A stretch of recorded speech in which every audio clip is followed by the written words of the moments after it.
A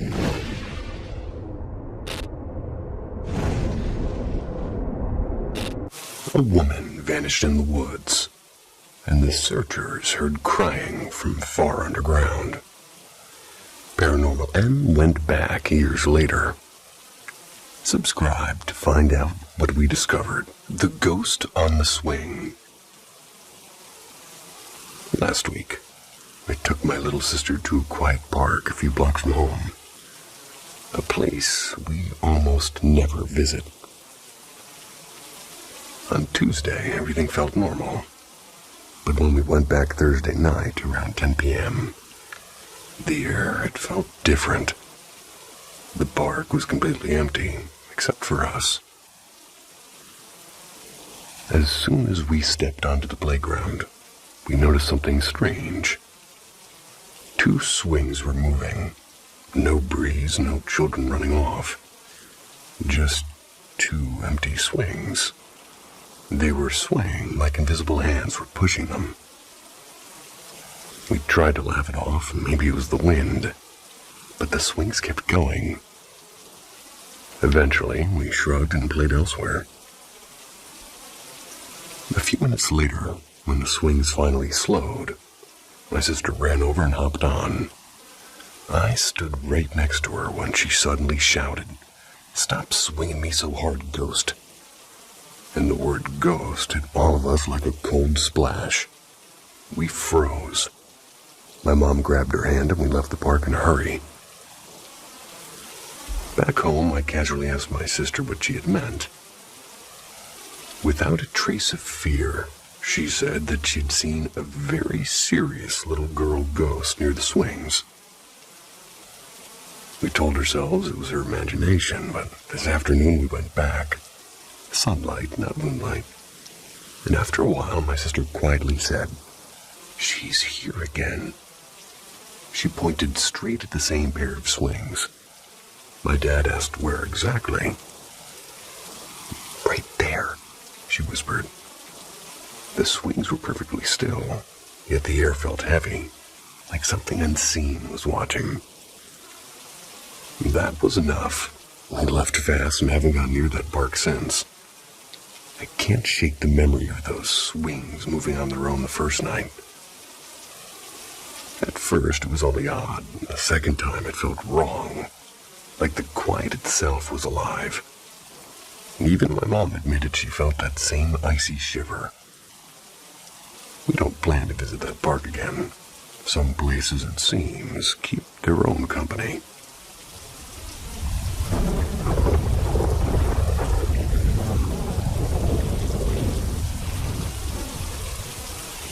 The Seat of White Light. It was a quiet Tuesday noon, so when my friend and I ducked into Regal Midtown, we went for an early matinee. Hardly anybody goes to the movies at lunchtime, which is exactly why we went. No chatter, no long lines, just us and a bucket of popcorn. We grabbed our usual spot. Back row, dead center. I hate craning my neck at the screen. While the ads flickered before the previews, something caught our eyes. 2 rows ahead, slightly left of center, one seat glowed. Not projector reflection glowed, radiated. The entire chair from headrest to cushion. It shimmered in a clean, icy white, like it had been wrapped in light itself. No spillover to the floor, no gentle fade to the neighboring seats. Just a solitary beacon in a sea of darkness. Naturally, we tried to figure it out. Maybe the projector's beam was hitting it at some freak angle. We crept closer, casting our bodies in front of it to block the light. Nothing. The glow never wavered. We leaned over it, stretched out our arms, even climbed carefully onto the armrests. Still perfect, unbroken white, as if the seat wasn't reflecting light at all, but producing it. And he laughed nervously, because, well, maybe some hidden LED stunt. But there were no wires, no electronics. Just the same dull fabric every theater chair has. I half joked it looked like somebody had shrink-wrapped the seat in pure light. Eventually, the movie began. I kept sneaking glances during the opening scenes. The seat still gleamed, stubborn and silent. But the film, it drew us in, and the glowing chair faded into the back of my mind. When the credits rolled, we both instinctively looked. The glow was gone. The theater was still dark. The overhead lights hadn't come on yet. But the seat was now just an ordinary patch of faded upholstery. No trace of what we'd seen. Walking out into the bright afternoon sun, it felt almost ridiculous to feel uneasy. It wasn't a haunted house or a midnight show. Yet even now, neither of us can explain how one seat for 2 full hours could shine like a phantom, and then simply stop.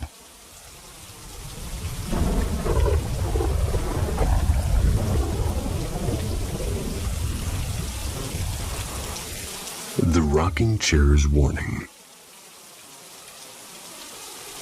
Back in the hazy early 2010s, when reality TV still felt half real, I caught an episode of Celebrity Ghost Stories, or something with the same eerie flavor. The story, it stuck to me like silly putty on a newspaper. A man had brought an old farmhouse for himself, well, he didn't bring one, he bought one. He did that for himself and his little girl. And during the closing, the realtor gave an almost casual warning. There's a ghost here. She's kind and loves the rocking chair in the parlor. Don't mind her. Sure enough, the chair left behind by the former owner, it rocked now and then on its own. At first it was charming. The unseen tenant seemed oddly protective of the daughter. If the TV slipped onto a late-night thriller, click, it shut off. If a window stayed cracked on a cold evening, it somehow slammed shut. Years passed. The daughter grew into a teenager with headphones and a heavy homework load. And one quiet evening, while studying in front of the TV, the screen flickered to black, then lit up with an unsettling image. A lonely roadside tree wrapped in flowers, candles, and photographs. No caption, no sound. Just that tree in the hush of a vigil. Weeks later, she began to meet friends for a late drive. Her dad, usually firm, said no. And he couldn't explain it, he just felt it. And that night, every one of those friends died in a drunk driving crash. The next day, trembling, she visited the accident site. It was the tree. Same angles, same crooked branch she'd seen on the TV. The father, shaken to his core, carried the creaky rocking chair to the curb before sunrise. And from that day forward, the house fell silent. Epilogue. The episode may have blended other midnight tales into my memory. A famous actress whose carefully blessed mansion went quiet, until a housekeeper tossed out the charms, and on the very flight she took that day, the plane simply vanished. Or maybe the one of my mother who never woke from cosmetic surgery, but the rocking chair remains the spine of it. A quiet, benevolent ghost who saved a life, then vanished with the chair, as if her mission had been completed and ended.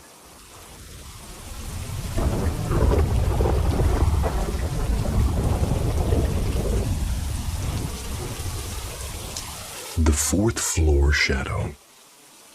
Last autumn, my wife and I spent our honeymoon in St. Augustine. We checked into the grand old Casa Monica Hotel. The place felt like stepping back in time. Ornate chandeliers, velvet armchairs, and the works.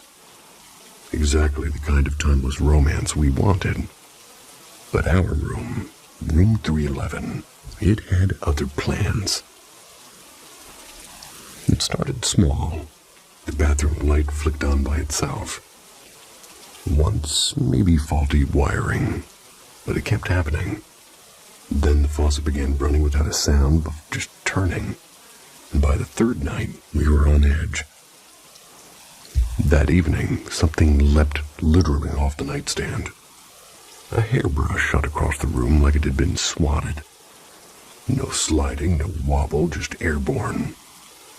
We stared at each other, our hearts were hammering.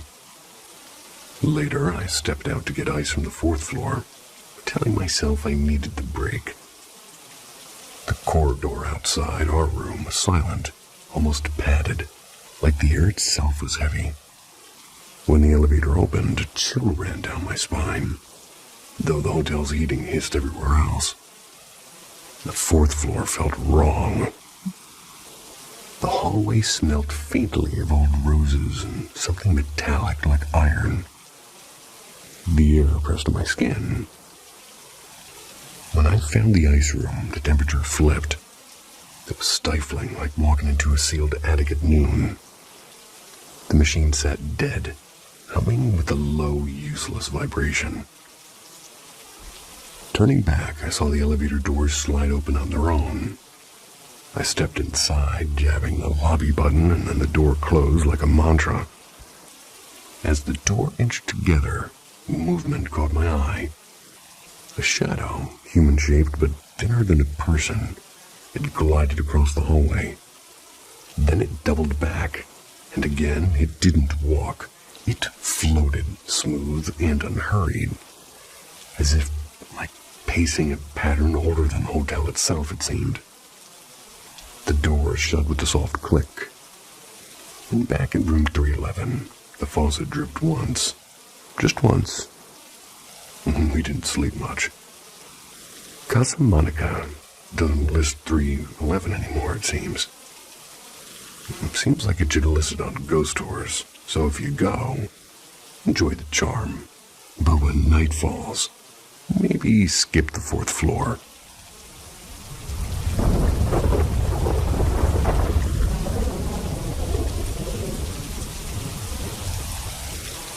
Where the forest whispers end.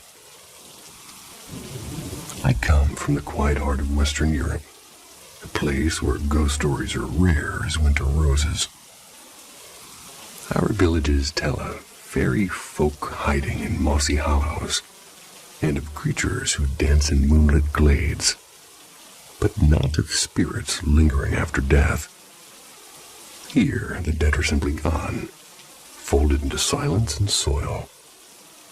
Even our oldest castles, their stones blackened with centuries of storms. They're seen as noble ruins rather than haunted halls. The cemetery gates creak only from rust, not restless souls. Yet I've always been curious. I've devoured late-night videos of candlelit seances. I've read about mediums who claim to call the departed back with a single breath of Latin, or maybe a tap on the table. Strangely, most of these stories come from faraway English-speaking worlds like Britain and America, where haunted inns and whispering staircases are almost ordinary. It makes me wonder, is it belief that breeds ghosts? Perhaps where people imagine an afterlife as a lingering half-light, where a soul might pause before heaven or hell. The door for spirit stays open there. Here where I am, our elders are brisk and practical. What dies, dies. No lingering, no in-between, just the deep, dark nothing. And so our places rarely disappear. Forest paths remain merely paths. Ruined abbeys stay empty. No one warns of echoes in the bell towers or footsteps by the river. When the wind sings through the fir trees, we call it weather, not a wandering soul. But sometimes, just sometimes, when the mist pools low and the pines lean in close, I wonder if we've simply forgotten how to listen. Perhaps the fairy folk and the spirits are the same ancient neighbors wearing different names. Perhaps our ghosts never left. We just stopped believing that they were there. That lines up to me.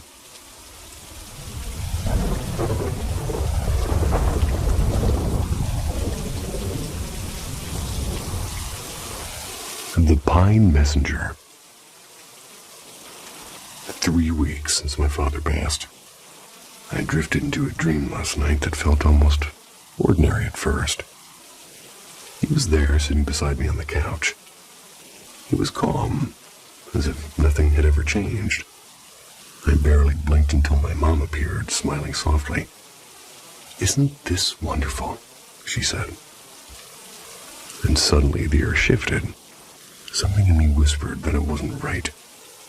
This isn't real. It doesn't even feel like a dream, but you're not really here, are you? Blink, and he was older now, a frailer version from late last year. "You're not real, are you listening to me? Have you been hearing me when I talk to you? You know, outside of dreams?" "No," he said quietly. Another blank, and he was weaker still, the way he looked just weeks ago. "Are you okay at least?" I asked. "Yes." Another blank, and now he was the still figure from the hospital bed. I held my breath and I blinked again. This time he wasn't there at all. In his place stood a tall pine tree, sharp green needles catching invisible sunlight, the scent of forest so vivid I could almost taste it. Why a pine tree? Such a strangely specific thing. But then I remembered. He loved camping, adored fishing trips, and his favorite retreat was a hidden park he called the Pine Way. And that's when I knew it. It wasn't just a dream. Somehow, in that quiet evergreen shape, he was telling me he'd found his place.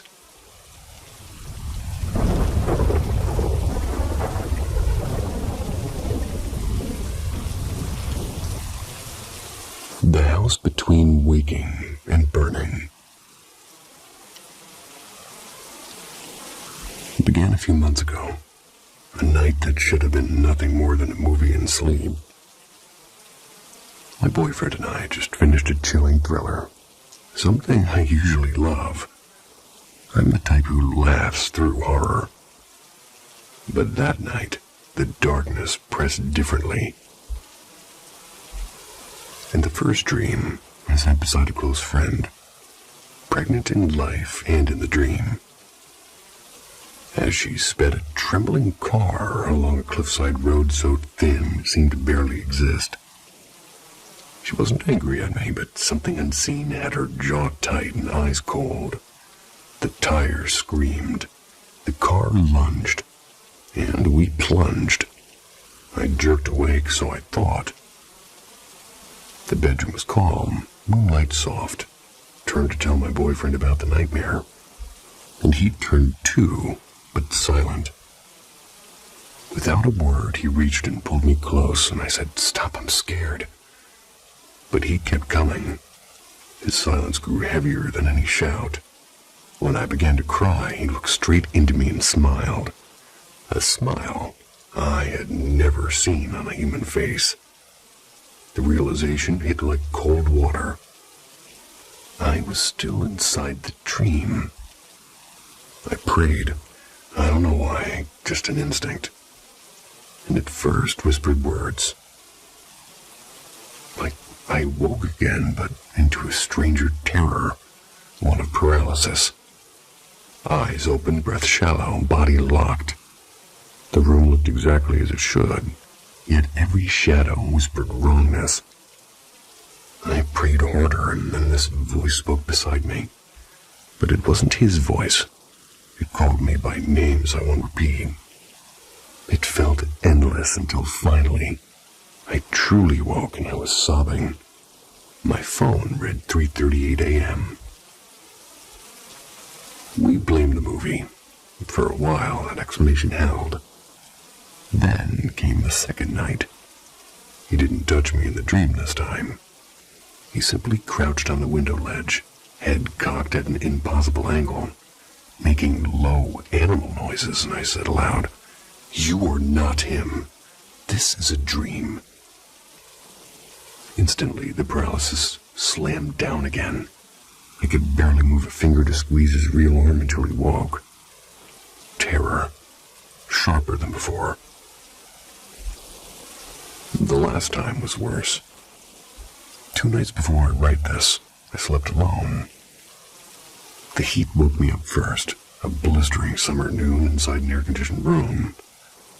I tried to push the blanket aside, but my skin felt as if it were melting. I staggered, or I thought I did. Tried to go back to bed, and that's when I felt arms, heavy and human, lock around my hips. The rest is hard to write. We can fill in the blanks. When I kicked, teeth seemed to sink into me. Not a pinch, not a bite. I clawed at a face I couldn't see, but I could feel them. Could feel the nose and the lips and the eyelashes and warm skin. And the harder I fought, the deeper this bite. I don't know how I escaped. I woke drenched and trembling and humiliatingly wet with fear. The spot where it bit still throbbed through the day.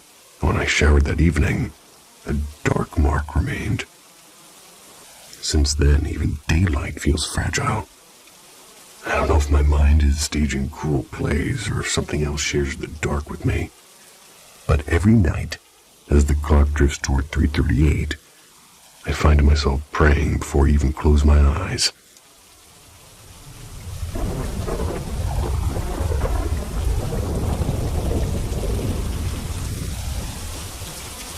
Midnight in room 314. I wonder if anybody else has had something truly strange happen at Johns Hopkins Hospital in Baltimore. Because a few months back, I stayed overnight in the pediatric wing with my 14-year-old son after his knee surgery. We had a private room, just the two of us, and the door was closed and everything was quiet. I was sleeping on the pull-out chair next to his bed. But around 3:30 a.m., I felt a sharp poke on my upper arm. At first, I thought I dreamed it, but then it came again, clear as day. My son was snoring softly, completely still. No one else was in this room. Then came the part I just can't explain. A heavy pressure slammed onto my chest, like a sandbag dropped from nowhere. I could hardly draw a breath, and panic flared, but something inside me snapped to anger. I began silently reciting the Lord's Prayer. Before I even reached the end, the weight lifted as sudden as it had fallen. I lay there frozen, my heart hammering, until a small scream slipped out and woke my son. I told him I'd just had a bad dream and forced a smile. The next night wasn't quite so dramatic, though I was plagued by a string of unsettling dreams. We were discharged the following morning. Only after we got home, when the house finally felt normal again, did my son quietly admit he'd been having nightmares the entire time we were there. And they stopped the very first night we came back. Sure, it could have been painkillers or hospital stress, but the timing still gives me chills. Has anyone else ever felt something uninvited walking the halls of Johns Hopkins in the middle of the night?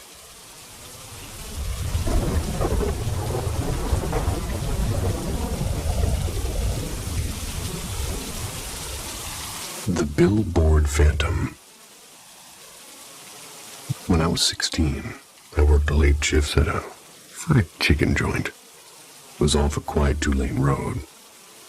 The place sat in a squat brick building that had once been a cozy family diner. It was tied to the roadside inn next door.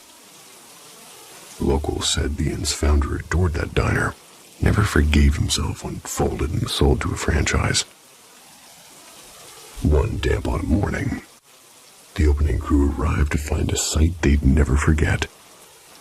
The motel owner hanging from a billboard just beyond her back lot, framed by a pale sunrise.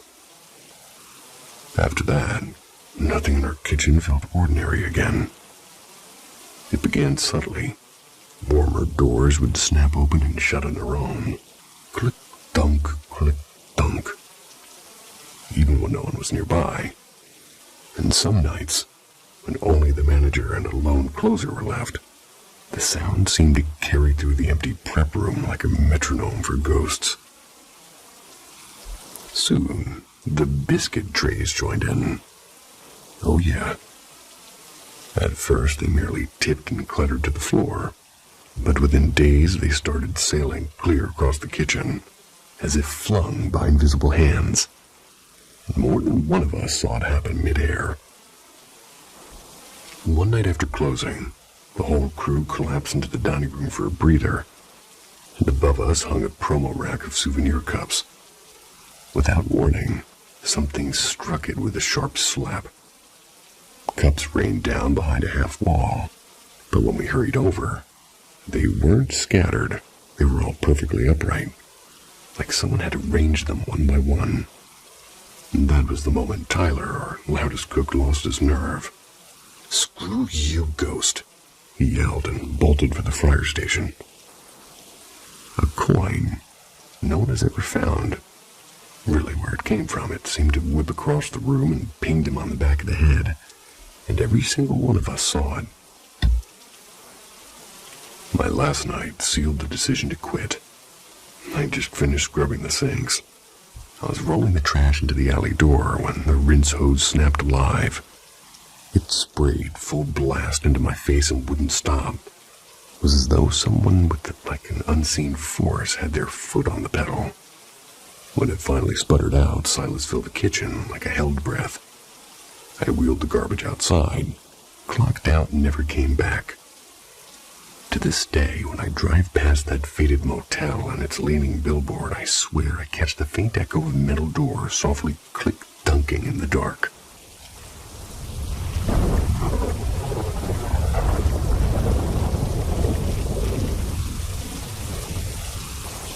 The long-faced guest. I should begin with this. People have died on the property where I live. And my house sits on old Pennsylvania grounds, just a few minutes from Gettysburg. And the air sometimes feels occupied. 2 nights ago, I had a sleepover with my sister W and friends A and L, W's friend S, and my younger cousin J and O. They're quite a bit younger than the rest of us, so they mostly watch from the sidelines. As midnight came and went, we pulled out a favorite card game, One Night Ultimate Werewolf. I've played it countless times without incident. The rules are simple. Each player gets a secret role. Some are werewolves, some are villagers. Others have special powers that let them spy or swap cards in the dark. After a brief round of closed eyes and whispered instructions, everyone debates and votes to catch the werewolf. Harmless fun, until it wasn't. And at first everything ran normally. But then we noticed that cards kept landing in the wrong places. Rolls that should have changed didn't. Stranger still, 3 of us, me, A, and L, kept ending up in the same rolls again and again. Insomniac, seer, and drunk. Statistically impossible. One time I began as the lone werewolf. I peeked at the center cards and I saw the Insomniac there. Yet when the round ended, my card had become the Insomniac, and the werewolf was now in the center. We suspected a prank, of course, but no one confessed. So we played on, uneasily.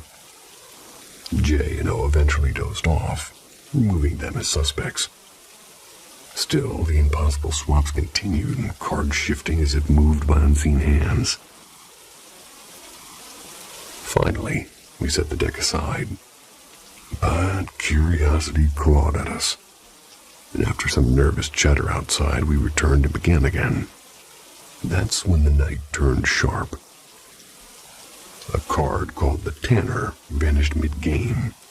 We searched every inch of carpet and couch. Nothing. We restarted only to hear thuds on the floor during a round. One heavy right where the card lay, and a softer one between A and L.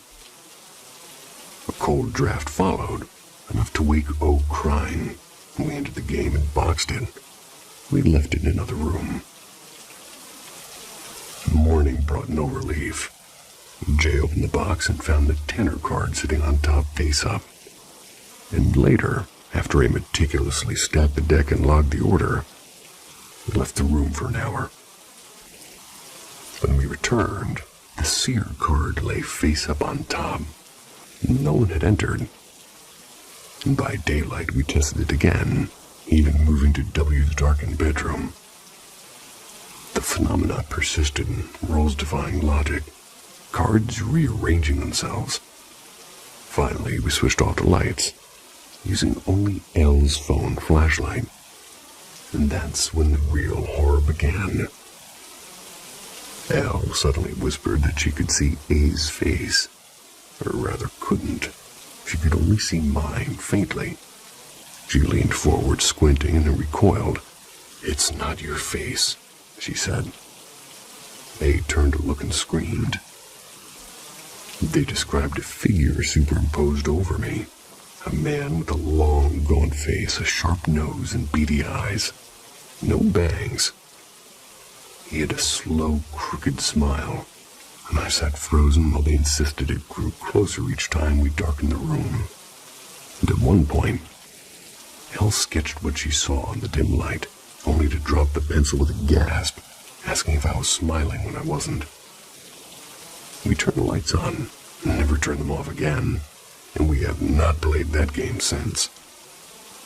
Somewhere in that house, a long-faced guest still waits for nightfall.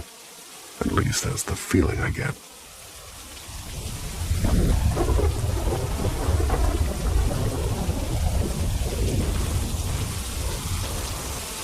The Woman on County Road 19.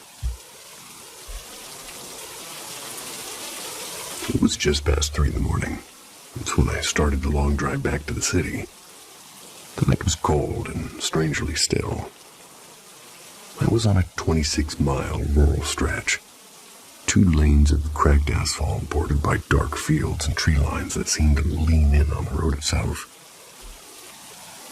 The city's distant glow floated in the horizon like a faint ember. 5 miles from home, I caught sight of something odd ahead. A sedan sat motionless in the right lane, hazard light off, but headlights blazing. As I slowed, the beams revealed something that made my stomach drop. A human figure sprawled across the asphalt. A woman lay there as though every bone had been taken from her. She wasn't twisted like somebody with broken limbs. She was folded in a way I can barely describe. I'll give it a try, though. Imagine a pile of clothes dropped from a height that's the closest I can really come from. Like her hair fanned across the road, perfectly still in the cold night air. No blood, no torn fabric, just wrong. A couple stood beside the car, with their breath faint clouds in the chill. The man lingered at the edge of the light, silent and rigid. The woman was on her phone, murmuring something I assumed to be 911. She met my eyes only once and said calmly, almost too calmly, "You can keep going." There was no panic, no frantic waving. It was as if they had been expecting me to stop and to leave. I hesitated, but the strangeness in her voice made me obey. So I eased past them. The sound of gravel under my tires unnervingly loud. A few miles later, an ambulance sped in the opposite direction, lights strobing through the black fields. For days, I scoured local news sites and there was nothing. No accidents reports. No woman found on country road. It was as if the night had swallowed the event whole. I've replayed it endlessly. If they'd hit her, the car should have shown damage. It gleamed spotless under those headlights. Even if she had wandered out there on foot, how could her body end up like that? No visible trauma, no blood. And sometimes I wonder if I actually saw what I think I saw. Other nights I remember the wife's calm, almost rehearsed words, and the way the man never once looked up. And I know I did. It's been months, but the image of that shape on the road, the impossible way a body can look when nothing adds up, hasn't left me.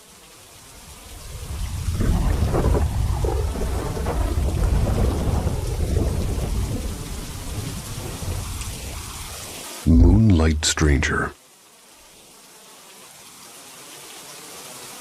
Before I start, let me set the scene. I live in Canada, and if you've ever heard Native American stories, you'll know that skinwalkers are a big deal here. Everyone I've talked to around our family's rural property has their own eerie encounters, similar enough to mine that it still gives me chills. Here's what happened. Our family owns a piece of land a few hours outside of the city, quiet and remote. And late one autumn night, about midnight, the full moon was unbelievably bright. It lit up the field so clearly, I could see far beyond what was normal for that hour. My dad was inside the old farmhouse that we were fixing up, leaving me outside to breathe in the crisp night air. And then, from the forest about 300 feet away, there came a strange, drawn-out cry. It sounded like something wounded. I told myself it was just a coyote. There are plenty of those around here. 5 minutes passed. I was fiddling with my phone when I sensed something. I turned, and there it was. A white dog stood barely 10 feet away. Its coat glowed in the moonlight, but something about it felt wrong, and at first I blamed my tired eyes. I love dogs. I ducked into her small camper to grab a couple of treats. I keep them there for my own pup. I stepped closer, and I greeted it softly. The animal did not move. There was no wagging tail, no shifting paws, just stillness. When I looked closer, the unease sharpened. Its eyes were almost human, round, watchful, unsettling. I offered a treat. It didn't even blink. And suddenly its head jerked toward the woods where the city cry had come from. Then back to me. It repeated that motion, forest, me, forest, 4 times. Like it was caught in some silent signal I couldn't hear. And then it locked eyes with me for so long, like a cold 5 seconds. Bolted straight toward the dark tree line. Heart racing, I dashed back into the camper. I grabbed my dad's shotgun, kept watching through the window, and for a moment, I thought I saw a shape moving between the trees, but the shadow swallowed it before I could be sure. Could it have been a wandering farm dog? Well, maybe. But everything about it, the human-like eyes, the unnatural calm, the perfectly timed cry in the woods felt too precise and too strange. When I later shared the story, neighbors told me of similar encounters. They were convinced that they were skinwalkers. I can't prove what I saw. Maybe it was nothing more than a coincidence. But under that glaring moonlight, it felt like something far older was watching me.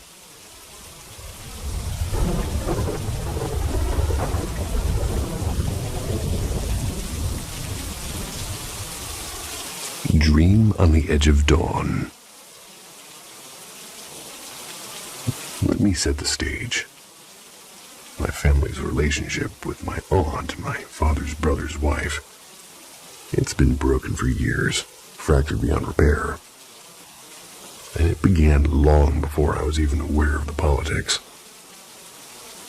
But things erupted after tragedy struck. Her eldest son died during the COVID wave. That's when the property war began. Police complaints, death threats against my father. For context, the house at the heart of it all was paid for by my father back in the 2000s. But the loan was taken out under his brother's name. On paper, it was never ours, and my father kept quiet for years, trying to be the honorable one. But when they moved to sell, he finally stepped in, and 2021 turned into a battlefield. The last time I saw that side of the family was March 17th, 2021. I was still technically a kid, but already used to the emotional blackmail that had shadowed me since I was small. None of us had fondness left for them. Fast forward, and my father, despite all the bitterness, secretly stayed in touch with his niece, his late brother's daughter. He'd record conversations and then delete them, unaware of the recently deleted folder on his phone. I'd listen and learn what they really thought of us, and how they gossiped about my health, my mom, and everything. I confronted him once. I laid out what I knew. After that, he got more careful and started clearing even the recently deleted folder.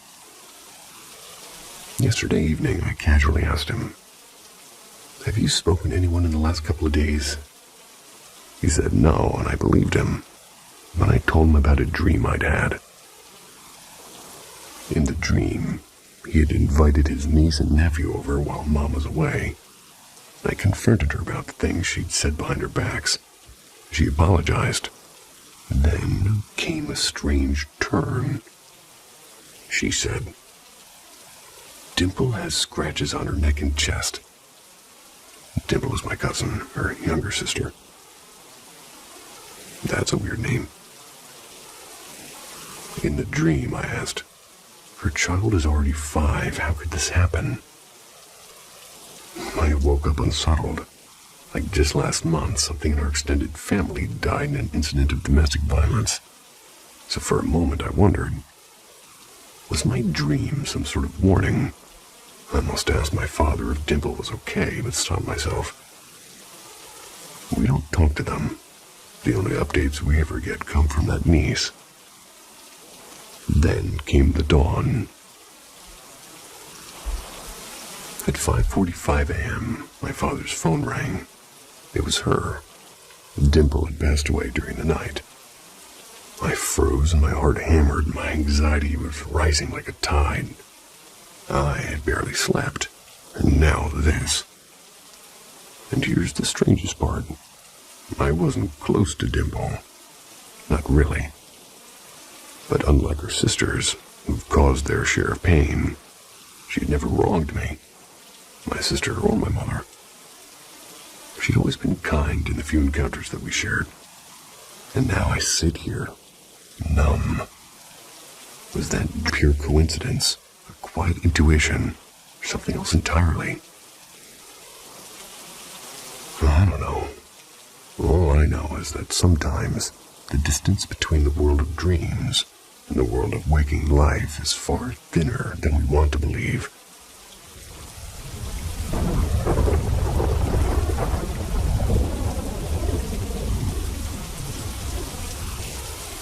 The twin in the hallway. I kept this to myself for years, partly because speaking it aloud felt like tempting something I didn't want to name, but here it is. Maybe someone else has a clue. It started in early 2022, and my mom and I took a short trip to Savannah, Georgia. Not New Orleans this time, though the city had the same heavy, restless air that makes you feel watched. Because you very well might be. from my experience. My mom loves anything haunted, so she dragged me to a candlelit ghost walk. She dragged me to old cemeteries in a strange place called the House of Shadows Museum. Halfway through that museum, right when the exhibit shifted from elegant funerary history to grim displays about infamous murders, my stomach turned inside out. The walls tilted and my skin went cold. I barely made it outside before throwing up. On the walk back, something clung to me. That's the only way I can describe it. You know, when someone's right behind you, almost touching the back of your neck, and every nerve knows it. That feeling. The rest of the trip was wrong. Our hotel door unlocked itself more than once while we tried to sleep. I had misplaced a whole sketchbook I'd carried for years and it never turned up. Mom's credit card disappeared, only to slide back into her wallet after we'd gotten home. We even drove past a fresh triple car crash where rescue lights still hadn't arrived. Mom said something had hitched a ride, and she talked to the air in the car the whole way back, giving whatever it was a name. Oh, I don't remember it, but promising that it could ride along if it left when we reached home. I didn't believe her, not really. Until we got back. That night around 3 a.m., I got up to use the bathroom. My room opened to a hallway facing the living room where my mom was sleeping on the fold-out couch. The bathroom door was just to my right. Moonlight and the soft blue of the TV filled the house. I noticed Mom sitting upright on the couch, hunched and wild-haired, staring at a cold fireplace. I whisper-called her name. There was no answer, so I called louder. Slowly, her head turned toward me, but the rest of her didn't move. Then the bathroom door to my right opened, and my mom stepped out, rubbing her eyes.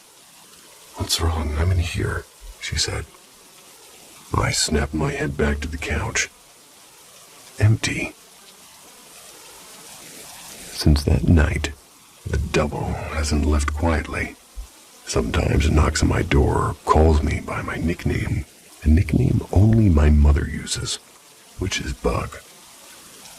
Friends have heard it, and only old friends refused to video chat if my door was open. She would swear she would catch glimpses of somebody who almost looked like Mom drifting past. When we moved to a 2-story house, the voice began calling from the base of the stairs late at night, waking my real mom, even though she never remembered why she'd been stirred, which is, well... Aside from that, it never once used my actual name. It would only call me Bug. 2 years and another moved silent for now. But I still feel, at least some nights, that breath of presence just behind my neck waiting.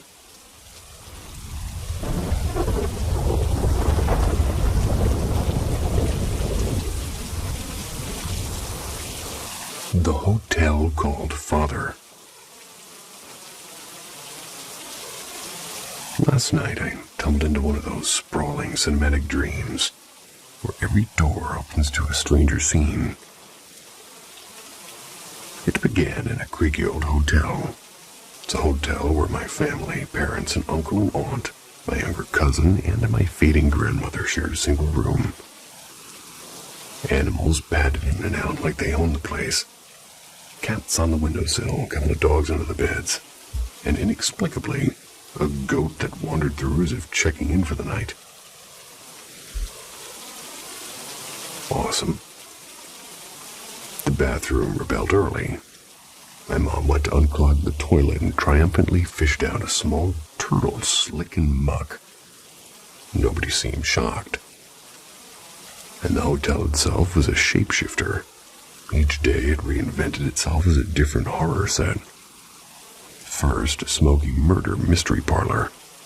Then a web-strung nightmare of spiders. I told a staff member I was terrified of spiders, and they all laughed. Irritated, I found myself scrolling through articles about whether dismissing someone's irrational phobia violated human rights. Apparently it might. In a corner shop attached to the lobby, I noticed a packet of gummy bears floating in some glowing liquid. The label promised that they were laced with a psychedelic something. I ate one. Naturally. Instantly, I was behind the wheel. No, the handlebars of a bicycle pulling a shopping cart full of beer. The bottles shattered one by one, the sound crisp and echoing. I had been playing a trucking simulator for a minute before, and now I was apparently hauling cargo through the streets of my mind. At a lonely bus stop under a bridge, I met a tattooed boy and his cheerful father, who casually offered me a joint. Only then did I remember I was high. The night deepened. I wandered into a petrol station with a glass of rum in my hand while an overhead tannoy grew more menacing, warning that I would set myself on fire if I didn't leave. The voice swelled until it seemed to press onto my ribs. At one point, I ducked under a car. I looked around. Sure, I was in Maastricht. Can't say that correctly. Maastricht. A place that sounds very German in Holland. Maastricht. Though nothing quite matched. Later, I nearly walked into a stranger's house that looked exactly like the hotel. Children darted about, one of them trailing me with endless questions until another lured him away. I woke briefly with my heart pounding. Then I fell back into sleep. And this time, I was seated at a diner with my family. I was having dinner, and I knew it was a dream because the air buzzed with that lucidity. I asked my mother where we were. Everybody lowered their menus at once, and their faces suddenly unreadable. "In father," she said. "Where?" "The town where your grandfather's father came from." Her words hung like smoke, because my grandfather's father was Irish, but there's no Irish town called Father. And then I woke for real. My grandmother, who had been fading in the dream, passed away the same day. All my dreams usually unfold in a familiar imaginary city stitched together from places I've lived. But this one felt different. Its own country of symbols, animals arriving uninvited, turtles emerging from the dark, warnings in the air. A hotel that shifts from murder to spiders to something unnamed. A hotel called Father.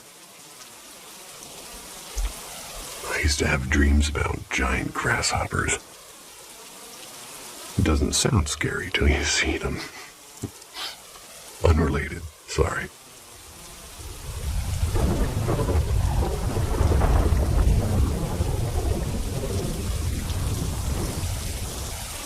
The house that followed me. When I was between 5 and 7, my parents, my older brother, and I lived in a rented house that seemed stitched together from nightmares. Every night, shapes walked the halls, shadows that weren't quite shadows. They weren't just patches of darkness. They stood upright, like people without faces, almost solid with limbs and the faint suggestion of eyes. My brother and I, being children, we treated it like a strange game, chasing the silhouettes, until they melted to the dark outline of a door frame and vanished. It might sound like the fever dream of an overactive imagination, except my brother swore that he saw them too. Years later, when I brought it up, my mother admitted that she sometimes glimpsed small gnome-like figures moving quickly in corners. My dad only muttered something about seeing things once or twice, but his tone said more than his words. My brother, grown and embarrassed, denied everything, but I remember the way he clung to me back then, He absolutely saw them. From ages 4 to 7, something else began visiting me at night. Something far worse. I can only describe it as a creature I'd much later recognized in the Alien vs. Predator films, though I'd never heard of those movies at the time. The first night I caught a glimpse of it, I froze still, and after that I never dared look again. But I knew when it was coming. I'd pull the blanket over my head with my heart hammering. Then it would creep in, and I could feel its breath through the covers, heavy and cold, like it was tasting my fear. And for years after we moved, more than a decade, I still slept cocooned beneath my blanket, face covered. It's a reflex I can't quite shake. Sometimes I tried to escape by sleeping in my parents' room, but their room had its own menace. On the wall hung an old black eagle plaque, left behind by previous tenants, and at night it seemed to unhook itself and become a crow, circling in the room in slow, deliberate arcs. Whether it was real or a dream, I can't say, but I remember its beating wings and the sound of air moving. The house itself had a way of infecting others. We moved about 20 miles away, but each Halloween, we returned to trick-or-treat in our old neighborhood, and every time new tenants lived there, and every family's story ended pretty badly. The first couple we met, they seemed normal enough, but a year later, they'd split amid whispered fights and restraining orders. The next renters, they got caught stealing the landlord's appliances, one of them ending up in jail. It was like the house wanted chaos and kept calling new victims. For a long time, the haunting stopped.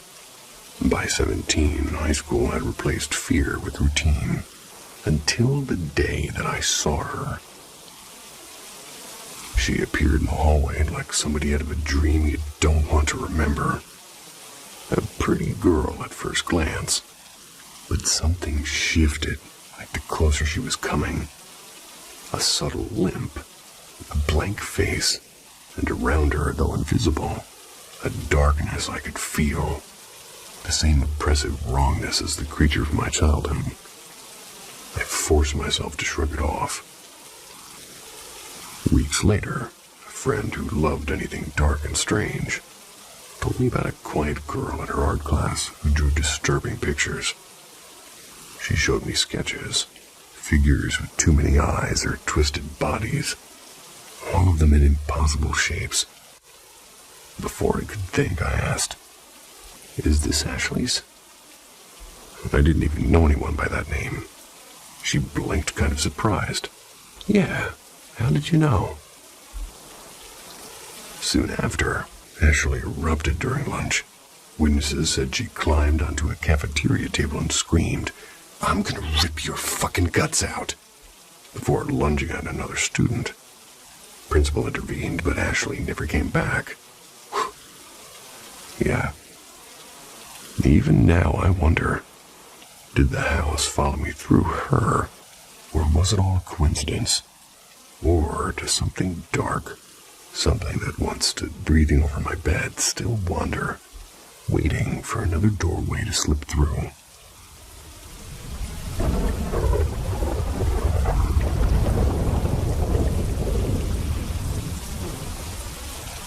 The Ice Cream Fairy. Ferry. Which is a shame. Last summer, my 11-year-old Cavalier Spaniel passed away. He was my shadow, my couch buddy, and my best food critic. Until then, I'd never had anything remotely supernatural happen to me. Yet after his death, I found myself aching to see him again. Just once, out of raw, restless grief. I read online about people who'd hear phantom paws on the stairs or would catch glimpses of glowing fur. And strangely, Nothing like that ever happened to me. No scratch at the door, no soft bark in the night. In time, I decided, it fit his nature. My boy wasn't complicated. He was sunshine wrapped in fur, loving and spectacularly clueless. I can relate to that. If I hid a treat under a napkin in plain sight, he'd sniff the carpet for 10 minutes, and then he'd give up with a wag. A soul that guileless, I thought, wouldn't linger. He'd head straight for heaven, never turned around to think. But then, months later, there came a dream as sharp and solid as waking life. I stood on the upper level of a vast wooden ferry. Though roofed like an old ballroom, every archway opened to salt eye and pale sky. I'd never felt such a calm, full happiness. It wasn't simply that I was at peace. It was as if the place itself was peace made real. That sounds nice. Outside, cold sand stretched on forever. Tiny figures strolled along the shore under pastel parasols. And on the decks around me, people chatted over tall drinks, dressed like a 1950s holiday postcard. Sailor stripes, bright skirts, summer hats. The low murmur of laughter drifted like music. By the railing stood a man at an ice cream cart, striped apron, white cap. He smiled with a quiet recognition, as if he'd been expecting me. I walked over and I asked the question that had been living on my chest for months. Could I see him? The vendor's eyes warmed. He may not come, he said. He's busy with the children. Before I could answer, a small blur bounded into the cart, ears flying, tail wagging. My spaniel. He hadn't spotted me at first, nose twitching toward the ocean of parasols. Then his head jerked around and those big brown eyes went comically wide. He launched himself at me in one joyous leap, and I caught him, buried my face into his fur, soft and real. And in that perfect moment, the world faded. I woke with his warmth still in my arms. How dare you make me feel?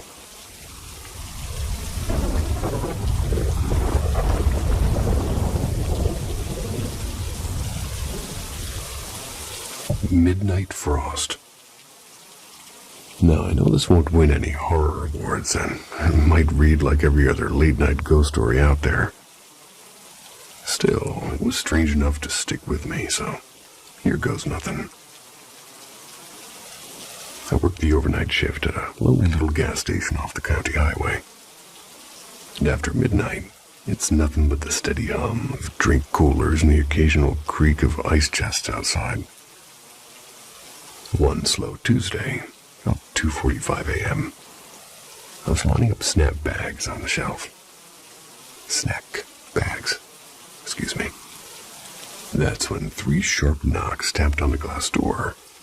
Not a bang, just crisp, deliberate knocks. I figured it was a trucker who'd missed the rest stop, or maybe some kid looking for a ride. But when I turned, the doorway was empty. I stepped outside to check anyway. The parking lot had laid wide and flat under a thin crust of frost.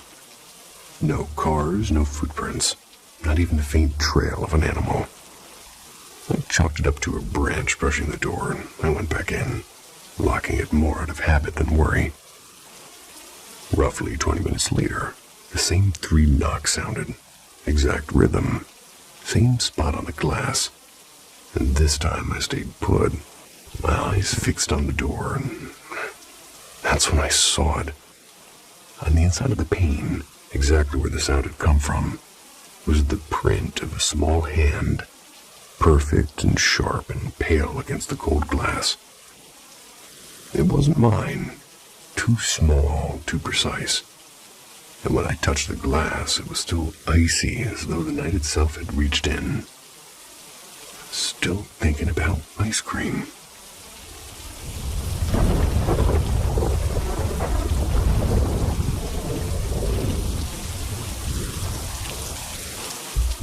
quiet river beyond. In 2008, my aunt married a man who quickly became more like an older brother than an uncle. He spoiled me with kindness, remembered every small wish I ever mentioned, and always had a joke ready when I felt that life was heavy. Then, in 2015, he passed away suddenly, in a way so astonishing and strange that it deserved its own telling someday. For a while after, I only met him in faint, forgettable dreams. But one night, during a season when I was drowning in hopelessness and dark thoughts, he returned, vivid and present. In the dream, he looked at me gently and asked, "Do you want to come with me?" I shook my head. He smiled and said he just wanted to show me where he now lived, and I agreed just to take a look. So we walked through what felt like a dark, endless tunnel. Yet it really wasn't frightening. At the far end, light poured in, but not from any sun. The sky itself seemed to glow. There were tall trees stripped of leaves, their silhouettes calm and dignified. A perfectly clear river flowing over pebbles and silver fish. The air was almost still and almost sacred. I felt peaceful and uneasy all at once, and after a while, I told him I wanted to go back, and he nodded and I woke up. Months later, I dreamed of him again, and this time he sat together with me and we were beside that quiet river again. He said only this: "Here is home for me now." And then, as before, he brought me back. Years rolled by, and on a road trip with a friend, I met a stranger with scars and stitches running across his arms and neck. And over coffee, he told me of a terrible accident that left him in a coma. And then he described the place that he'd gone. A world with no sun, yet full of light. Bare trees, like something I can't even describe. And a clear stream alive with fish and stones. The only difference is he had seen a white, faceless figure watching from the shore, and I was stunned. How could two lives, one asleep, one suspended between life and death, cross paths in the same unseen landscape? Still can't name what that place is. Maybe it's a threshold, or maybe a promise, or maybe something beyond words. What do you think that river really is? We all got a name for that. Nice knowing there's fish, though, and rocks aren't alive.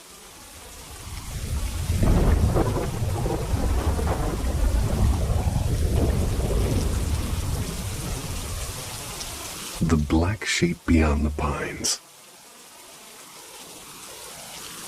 It must have been about 6 summers back when I signed up for a military-style camp. It was a place hidden somewhere deep in Lithuania's pine-choked nowhere.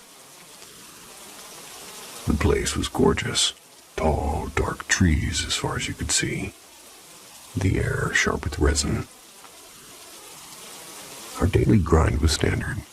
Dawn wake-ups, flagpole ceremonies, endless drills. Nothing special. Then came hiking day. We stuffed our packs and headed out with one of the counselors, trudging through forest trails for what felt like forever.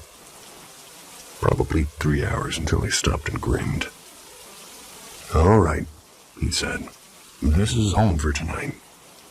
Wait, tonight? Nobody had mentioned an overnight in the woods.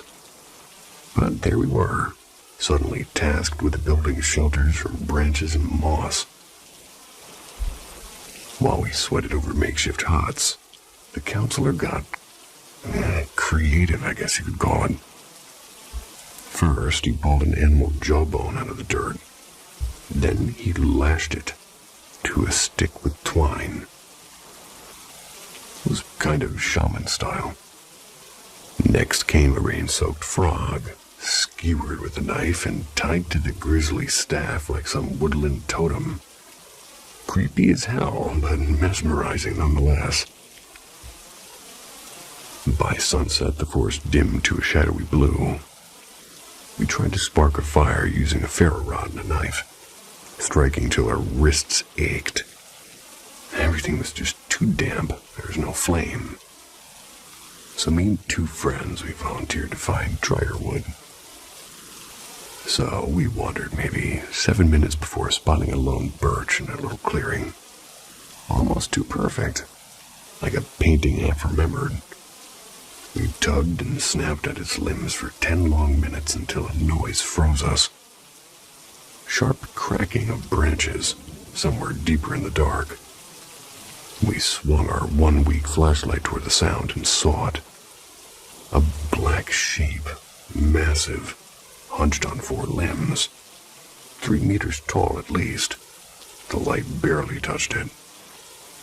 So at first it seemed like a dead shadow, a trick of tired eyes, until it shifted. 1 long limb slid forward with deliberate weight. Instinct took over. We bolted. Don't think I've ever run that fast. Back at camp, we tumbled into the circles breathless, blurting out something into the woods. No one believed us. A group of older kids grabbed a light to check, but minutes later they came sprinting back, pale and wide-eyed themselves.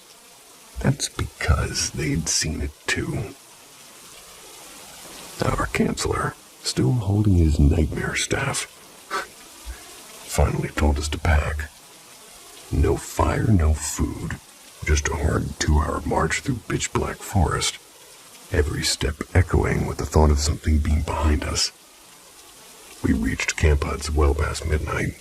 Nobody in our cabin sleeping, so could it have been a shadow or a moose or pure exhaustion? Maybe.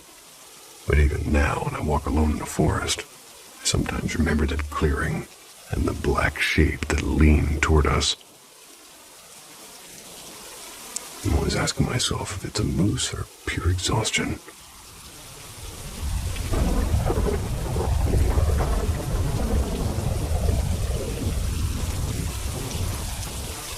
Midnight on Clay Road. I'll dive right in. I'm from southern Mississippi. About 12 years back, my fiancée, her buddy, and I moved into a small trailer tucked deep off Red Clay Road outside of Florence. The place sat on a quiet horse ranch. Just one neighbor sort of way down the gravel stretch. My fiancée found it through a Craigslist ad that almost felt too good to be true. 8,000 red flags raised. And for a while, it was too good. Peaceful nights, crickets singing, the faint smell of hay. And then things started getting wrong. First, it was the blankets. We'd be asleep and feel the quilt slowly sliding down, inch by inch, until the cold woke us and we yanked it back. And then on mornings, when the guys left early for work and I went back to sleep, the house would come alive. Twice I was jolted awake by a deafening slap against the marble-top nightstand beside my head, so hard the air puffed my hair upward. Nothing was there, but I swear it was meant to wake me. One morning, it went further. I felt someone spooning me from behind, arms wrapped around my arms, legs tangled with mine, the warmth of a body and the soft press of a kiss on my cheek. I murmured my fiancé's name. I turned over with a sleepy smile. I faced nothing but the cool, empty sheets. I hate that. Every single night, Every single night, at exactly 3 a.m., the front door thundered like somebody trying to break it down. My fiancé would creep up and fling it open mid-bang, only to meet the still, star-pale porch. The pounding stopped the instant the door swung wide.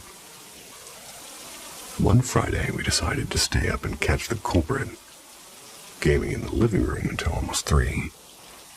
Suddenly, I heard a faint hiss of water. The washing machine, empty, was running, though you had to pull a stubborn metal lever to start the water because we could process that. The door began again. The door banging. We charged to the entryway, flung it open, and nothing. Silence so heavy it felt like a weight. The worst came on a humid, cicada-loud evening, when the air itself seemed to split open. A man and a woman's voice just started roaring from nowhere, and it was vicious and raw. "I hate you. You'll regret this." I circled the trailer, barefoot in the dirt, searching. Not a soul. Back inside, the shouting was somehow louder, like the walls themselves were screaming. No TV, no radio, only us there. The moment we left, the nightmare ended. We've lived in 3 different places since. Never a single unexplainable sound. But I still think about that trailer on Red Clay Road, about the invisible hands that pulled our blankets, the breath on my cheek, and the door that banged only when no one was there. Some nights I wonder if that lonely horse ranch holds a story older and darker than we dared to learn. And every now and then, I still wake up at 3 a.m., my heart hammering, listening for the knock that isn't there.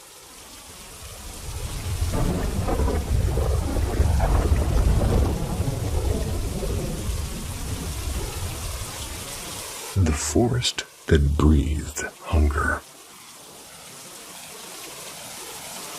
It was late September 2016, my 3rd year of college, and for 7 nights straight, my friend Bada and I had been sneaking into the Buli Batayari forest after dark, chasing the kind of thrill that makes you forget exams and sleep.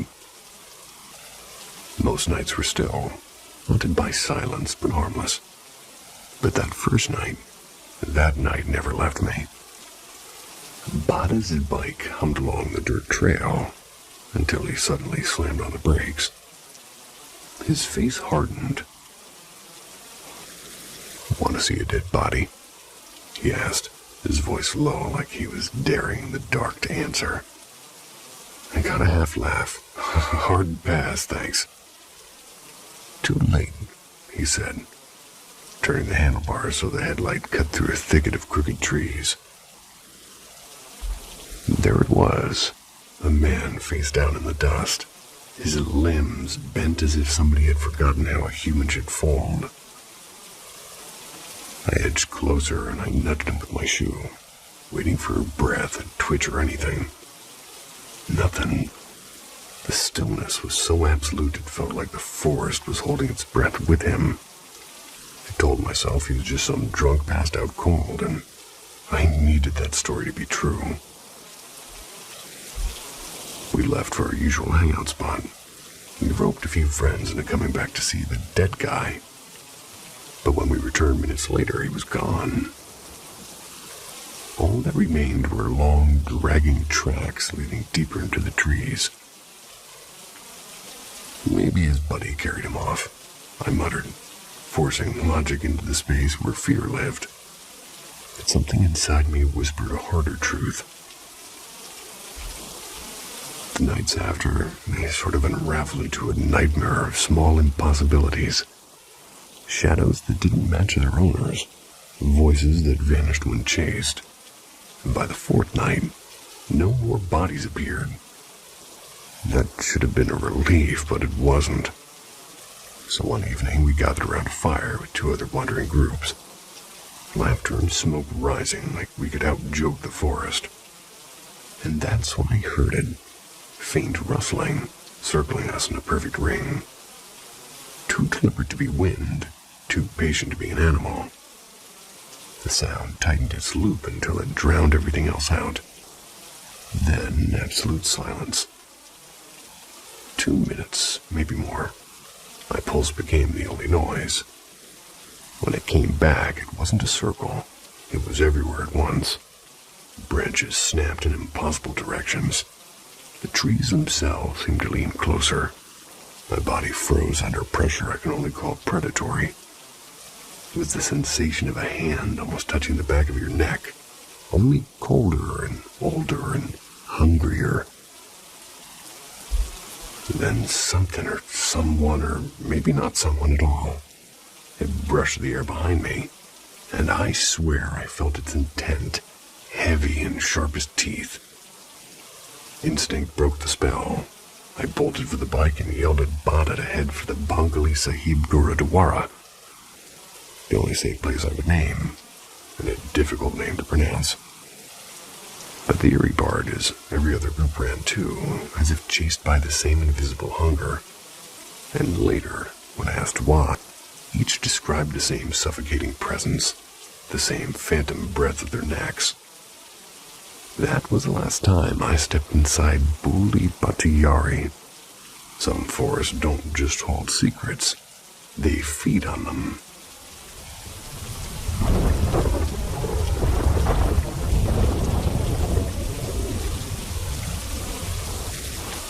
Static between worlds.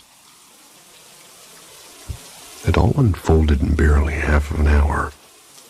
1 minute my living room was quiet. The next, my soundbar became something else. More like a ghost box from late-night paranormal shows. At first, it hissed and pulsed with garbled metallic chatter. Then, as if telling me, the noise stretched into warped fragments of music, speeding up and slowing down. Out of curiosity, I whispered, "Slow down." And it did. Faster. And again it obeyed. After the music dissolved, a strange collage of overlapping voices came through. News snippets about poisoned reservoirs, government cover-ups, shifting weather systems. Then silence. The first clear words it chose were almost casual. "See ya." I froze with my heart pounding. But wonder outweighed the fear, and moments later it spoke my name. What followed felt impossibly intimate. It recalled half-forgotten moments, childhood dreams I never wrote down, odd coincidences I never confessed to anyone. The voice said it had always been near and watching and guarding. When asked how we were speaking, he replied simply, "Frequency." "Where are you?" I asked. "Fourth dimension." We'd traded questions and answers for a while, though some had ignored, like why or how. And the conversation darkened near the end. Bad ones everywhere. Don't look in their eyes. Government always watching. Finally, I go now. Silence again, heavy and absolute. Since that night, I keep replaying everything, trying to puncture the mystery. Maybe somebody hacked the speaker, but who could weave together such a private thing like those memories? Things even my family wouldn't know, and for what purpose? Just to issue warnings laced with comfort. It felt like an intense lucid trip, like waking from a vivid dream only to realize the world hasn't changed. Except that now it has. And the question that lingers isn't what happened, but whether the voice will ever return again.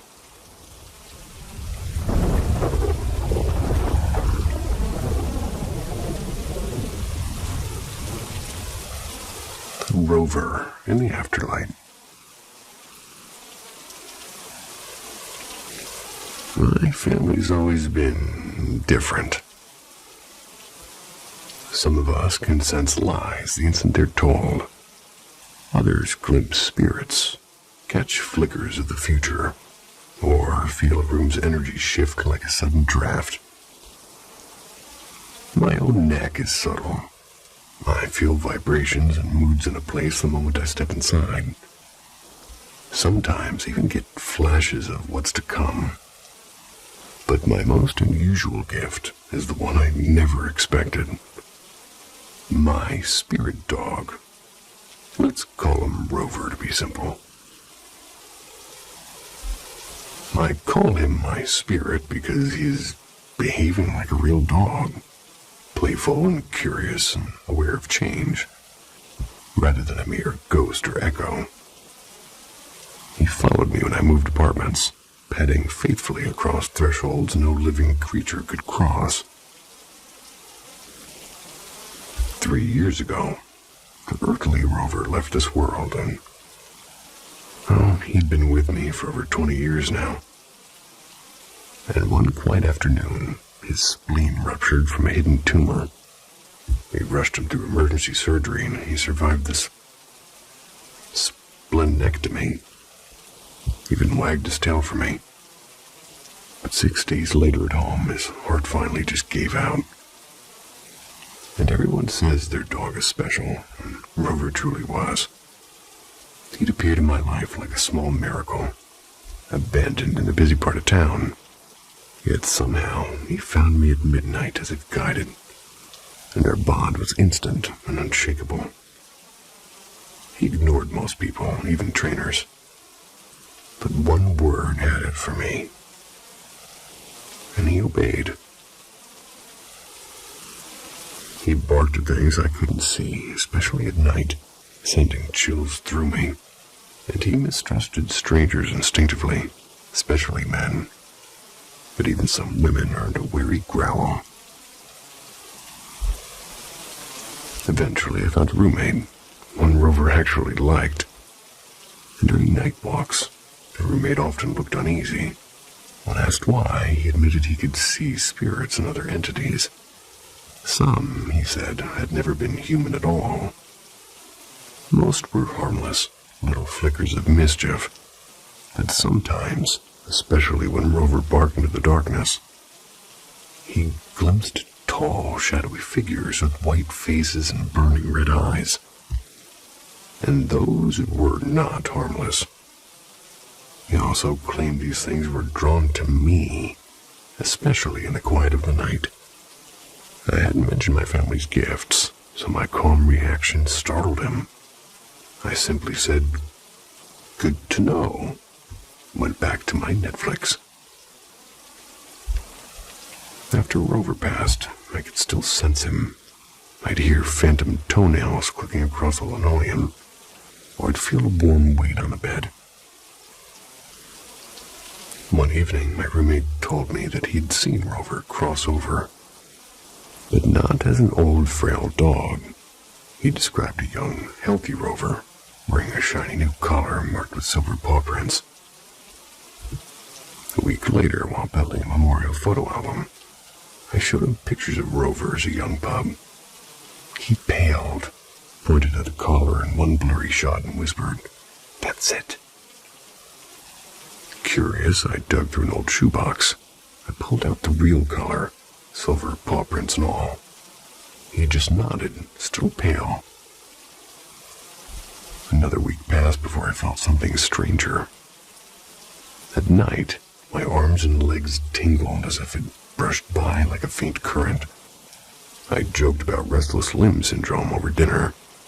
My roommate looked at me and asked, "Do you feel it right now?" And when I said yes, he smiled softly. "That's not a syndrome," he said. "That's Rover. He's curled up on your lap." So maybe my dog never really left. Maybe he chose to stay, a loyal guardian padding just beyond the veil. Proof that love in its purest form doesn't die. It only changes its shape.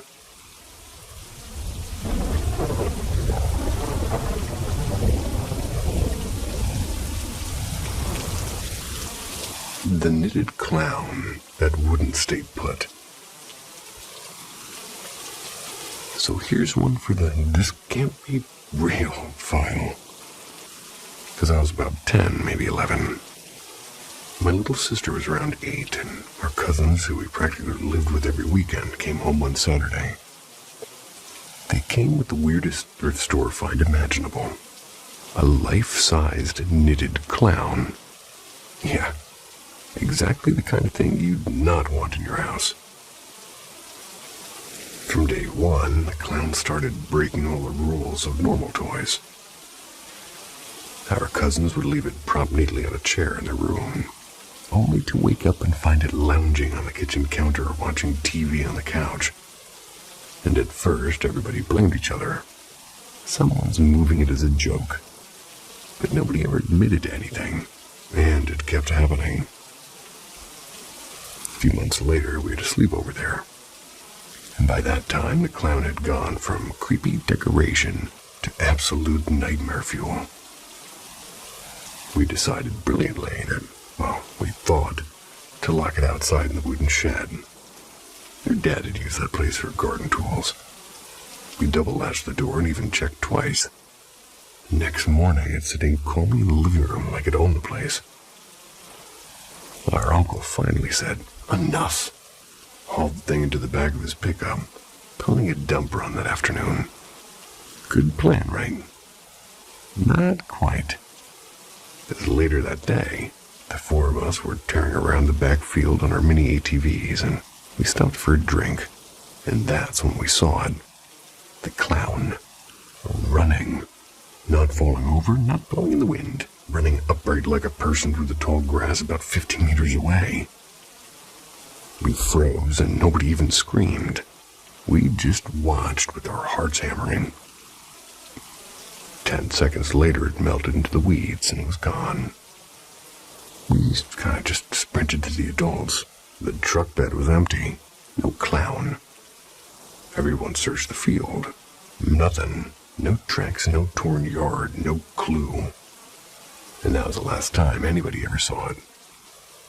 So to this day, when we bring it up, we'll get that same chill. Sounds like a campfire story, I know, but we were there.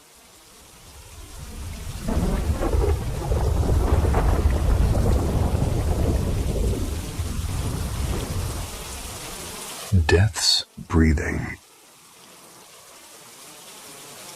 When I was about 7, I camped out on the floor of my mother's bedroom on the second floor of our creaky old house. I can't recall exactly why. Maybe I was pretending to be an explorer. Maybe I just wanted the comfort of hearing her breathing nearby. My blanket was spread right in front of her bed, and unluckily, directly in front of the closet door. It was closed, of course. Closets at night feel like they're holding their breath, so moving on. Sometime past midnight, I drifted in what I thought was a dream. Something was brushing my shoulder.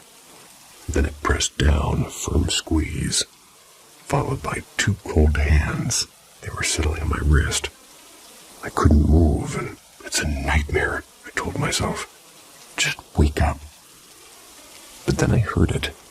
The sound of breathing. Slow and ragged with those eerie stops between gasps. And years later, as a hospice nurse, I'd learned the name. I'm probably going to pronounce this wrong. Shane Stokes. Back then, I only knew it as the sound of something dying right next to me. The air against my ear shifted as if someone had exhaled a whisper against my skin. Panic finally snapped me free. I shot up and screamed for my mother, and she was instantly awake, pulling me into her arms and rushing us downstairs without a single question. Downstairs, while I sobbed, she told my father something that froze me harder than a cold hand's had. She said she'd been dreaming that she was watching me sleep when the closet door had creaked open. Out stepped a shape that she can only call a black skeleton. It slid to the floor beside me and lay down. I blurted out my own story, how something had held me and breathed into my ear. No one went back upstairs that night. The next morning, sunlight spilling in like nothing had happened, I crept upstairs for my favorite stuffed rabbit. The closet door stood wide open, and even now, my parents still live in that house. And even now again, every time I dream of it, the hallway smells faintly of dust and breath, and the closet door is never quite closed.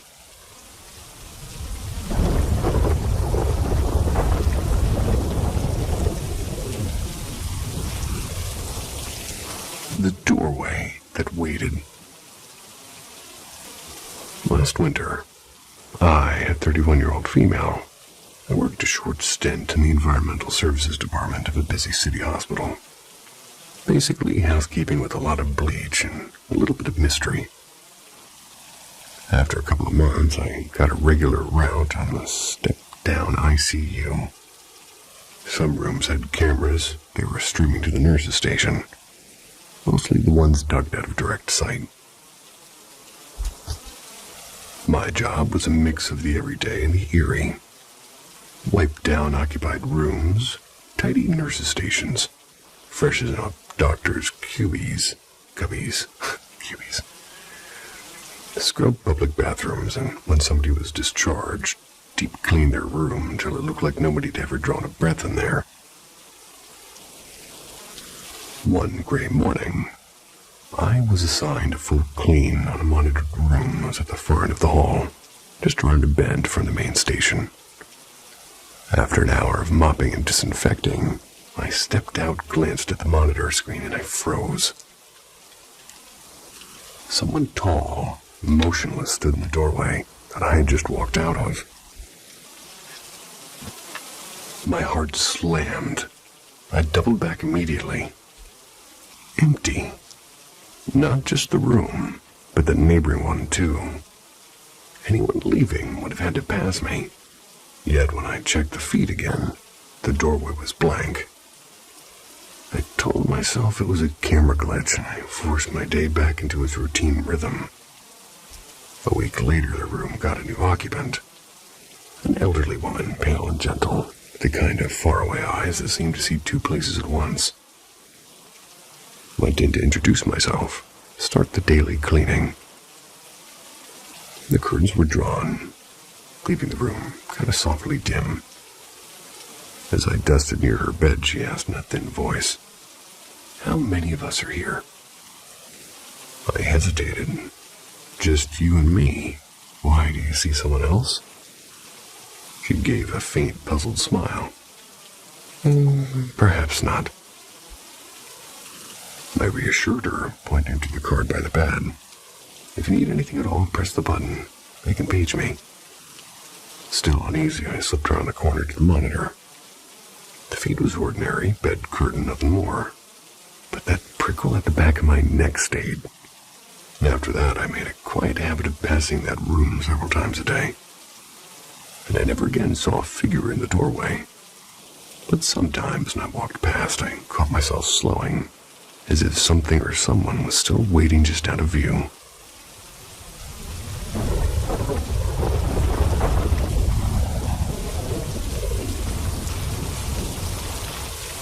Signals in the dark. My brother was diagnosed with HIV back in the late 80s. And for more than 20 years, we lived with the quiet certainty that the disease would eventually take him. He never hid from that truth. Instead, he leaned into the mystery of what comes after.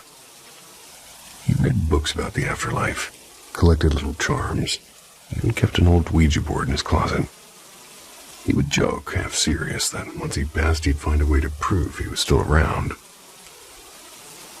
Well, he outlasted every doctor's guess, but eventually the illness claimed him. A few weeks later, after we had shared his belongings among the family, I ended up with a piece of his everyday life, a battered brass touch lamp that he'd owned forever. 3 settings, low, medium, and high. Simple but steady, just like him. One quiet night, I'm on the phone with my mom, and she's a devout born-again Christian, by the way. The kind who believes doubt is almost a sin. And she told me, with that absolute certainty that only she can muster, that my brother had accepted Jesus at the very end and was safely in heaven. I hung up and lay in bed talking with my husband about it, about how my brother always swore spirits were real and promised that he'd send a sign. And then it happened. I stepped out to let the dog in, and behind me, the lamp clicked through its levels. Low, medium, high, again and again, a steady rhythm almost. My first thought was that my husband was playing with it. But when I turned, his face told me everything. And he's a big guy, the unshakable type. But he looked as if the blood had drained straight out of him. His hands were in his lap and he hadn't touched a thing. In that moment, I started to cry. I felt it. Not fear, but recognition. My brother had kept his promise, and he was okay. And the next day, I was on a 3-way call with Mom and my sister. And Mom predictably brushed it off. Faulty wiring, she insisted. Just coincidence. My sister, though, believed me instantly. And as Mom rattled on with explanations, that older lamp came on alive again. It was low, medium, high, low, medium, high. Like a silent signature only he could write. I didn't need more proof. My brother had found his way back, if only for a flicker of light in the dark.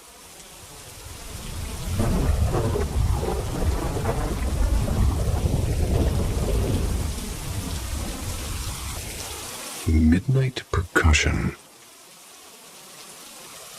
Lately, something downright unsettling has been happening in our bedroom. It crept in about a month ago. I'll be lying perfectly still, when without warning, the mattress beneath me thuds, like someone's drumming their fists upward from under the bed. The sound is sharp, the movement unmistakable. And at first it was a curiosity. The inaugural night, the punches were random and sparse. I convinced myself maybe it was nothing more than a settling floorboard. But the second time, perfectly spaced thumps.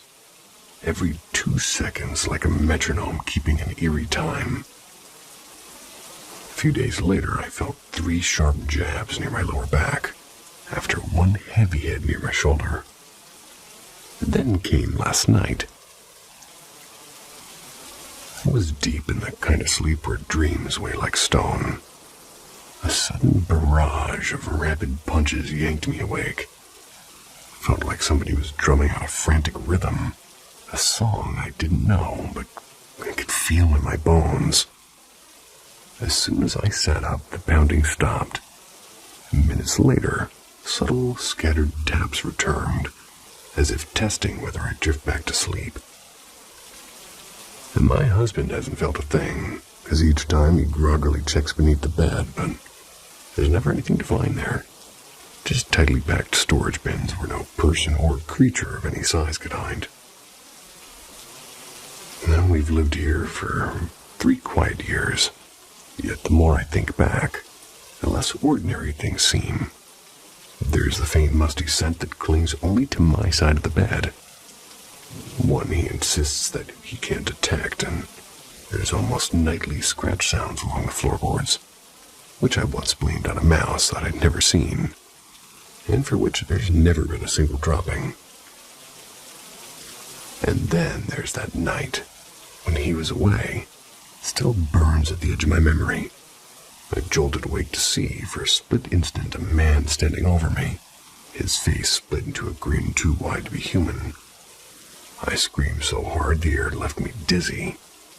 I told myself it was a dream, but my heart didn't believe it. I could explain away a smell. I could explain away a phantom shadow, but the pounding, the deliberate, relentless drumming beneath my back, that defies explanation.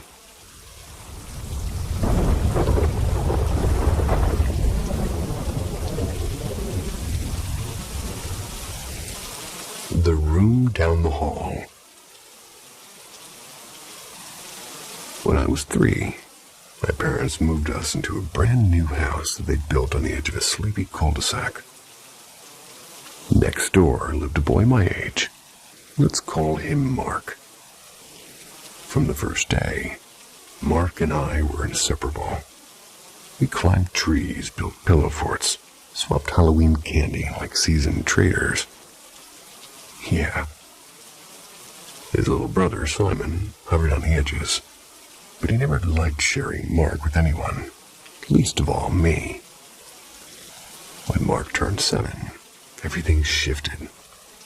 He was diagnosed with a brain tumor. Within months, he was gone. The cheerful house next door turned silent. His parents barely came outside for years, shutters drawn as if to hold the world away.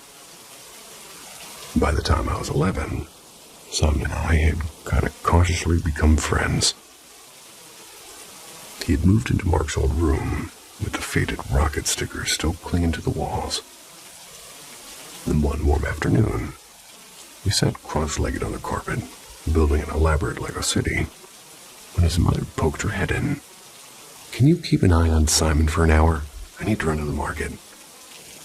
I nodded and she left, locking the front door behind her. And 10 minutes later, 3 thunderous knocks rattled Simon's door. I froze with my hand gripping a half-built tower, and Simon barely blinked. He stood, opened the door, and stepped back as though greeting an invisible guest. And after a beat, he closed it again. My voice cracked. "Who was that?" He gave a little shrug. "Mark likes to check on me. Happens all the time." And it didn't stop there. A week later, while we were in the backyard, I glanced up toward my own attic window. A shadowed figure, human-shaped, was standing perfectly still inside.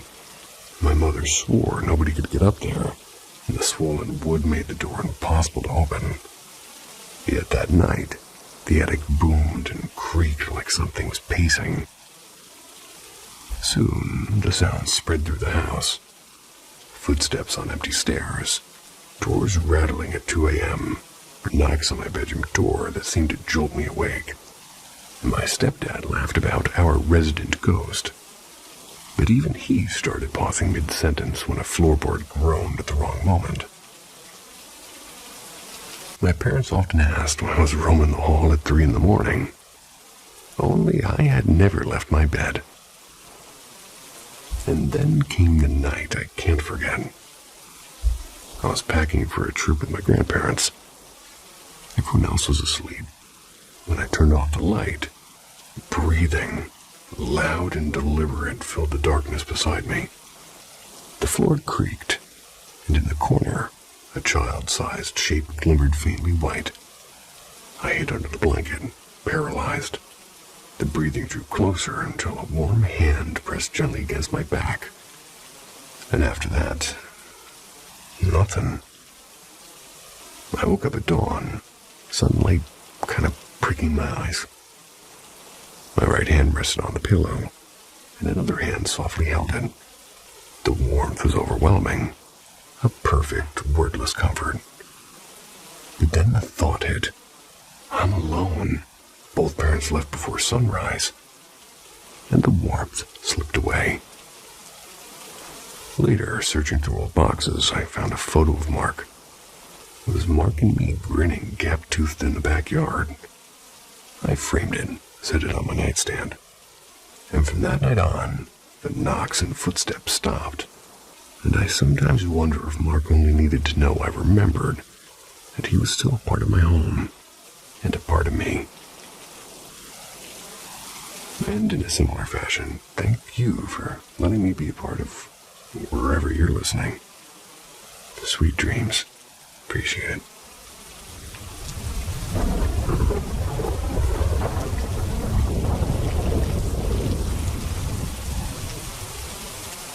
Greetings.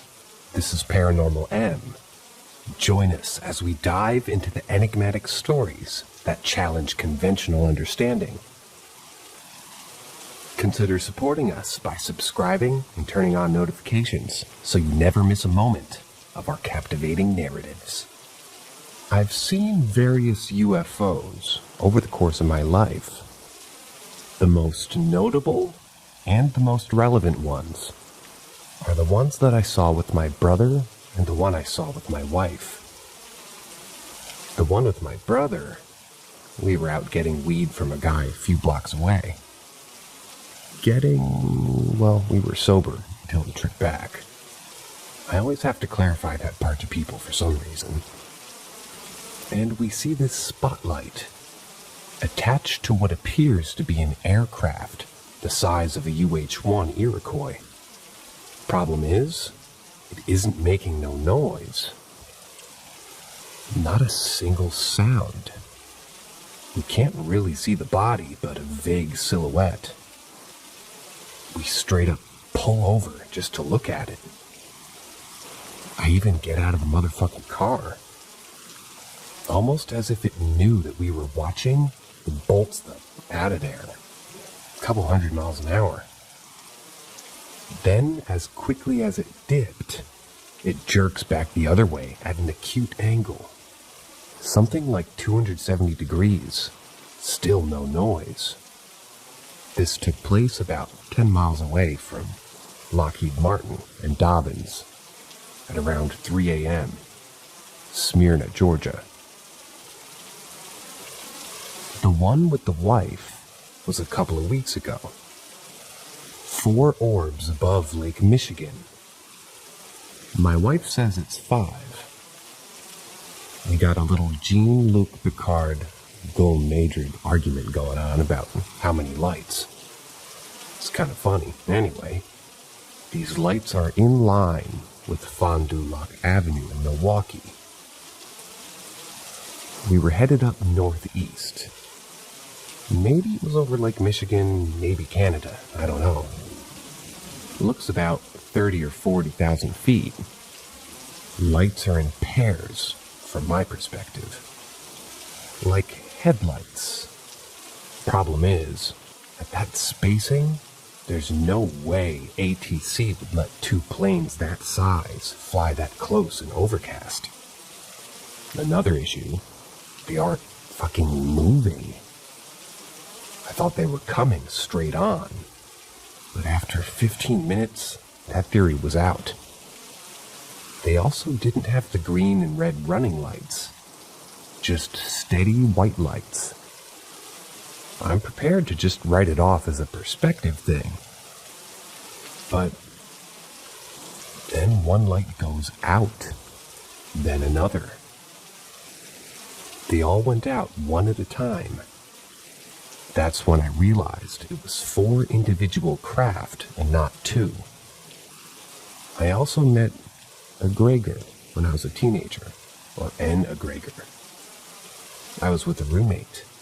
We had been casting a summoning circle for a Wiccan spell. We used to practice, but don't anymore after that. We were, I guess, a bit greedy with our spell, making prosperity charms for ourselves and not others. It may or may not have closed the circle properly. Afterward, during the witching hour, the hallway towards the room that we were casting in grew dark. We felt cold and felt paralyzed. The only thing we really saw was a shadowy figure lurching in its doorway. We were terrified. I only know how to classify whatever it was as an egregor because of all the monetary woe that followed me around for the next few years. Must have been that. I don't even like speaking its name, especially knowing I'm actually doing okay for once. I'm gonna go burn some fucking sage before I end up homeless again.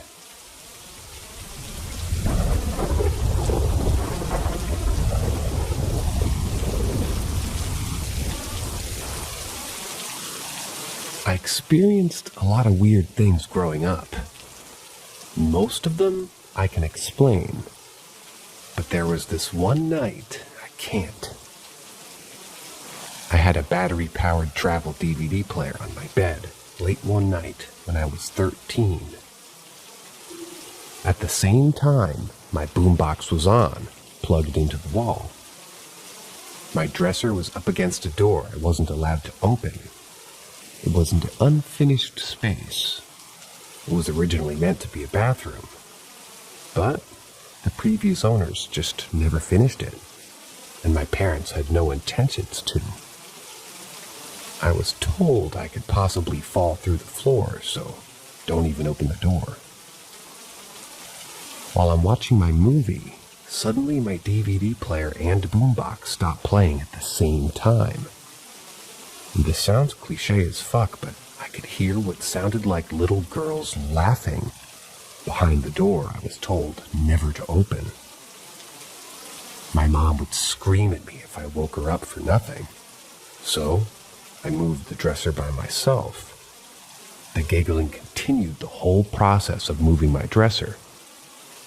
I put my hand on the doorknob and yanked it open. Giggling stops. The light in my room lights up the empty space. It's tiny, and it's just wood in there. There wasn't even tile or a mirror. I waited for a minute, closed the door. Still no giggling again. And then, suddenly, my boombox and DVD player resumed playing at the same moment. I've always wondered if it was some freaky lightning thing or what.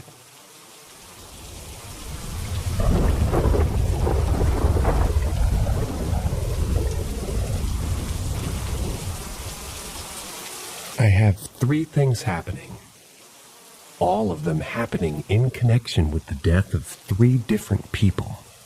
My grandfather, my father-in-law, and my grandmother, my grandfather's wife. My grandfather died at the hospital from pneumonia when he was old. A couple of days after that, a small lamp in the hallway in my grandmother's house started to flicker. The lamp had been there for at least 30 years or so, and there was never any problems with it. At least my grandmother said. We tried changing the light bulb, but the flickering continued, so we threw the lamp away due to potential electricity hazards. My father-in-law passed away a few years later due to a disease. A couple of days after his death, my wife and I woke up to the TV in the living room being turned on full volume, really loud. Some random channel that we had. That had never happened before. And we don't have any animals that could have touched the remote or the TV. My wife and I both were shocked, and we immediately said that it must be a sign from her father. By the way, I'm not religious at all, but interested in paranormal happenings. My grandmother passed away from Alzheimer's not long ago. I was with her when she took her last breath at the home for old people where she was living.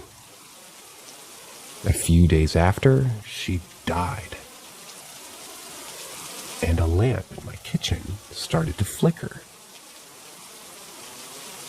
The lamp was almost new. The light bulb almost new as well. And the house almost new. 3 years. And it had never happened before. We let the flickering continue due to us seeing this as a sign from my grandmother. She and I were very close, and the flickering made me think that she was still with us. I told my wife when the flickering started, but I had heard from her brother-in-law, or maybe from someone else, that it takes 40 days for the dead person to pass to the other side, as it were. And I was counting the days the flickering continued. Exactly 40 days after the death of my grandmother, the flickering stopped. The 3 events combined made me think at least, or hope, that they wanted to say goodbye through the means that they had after death.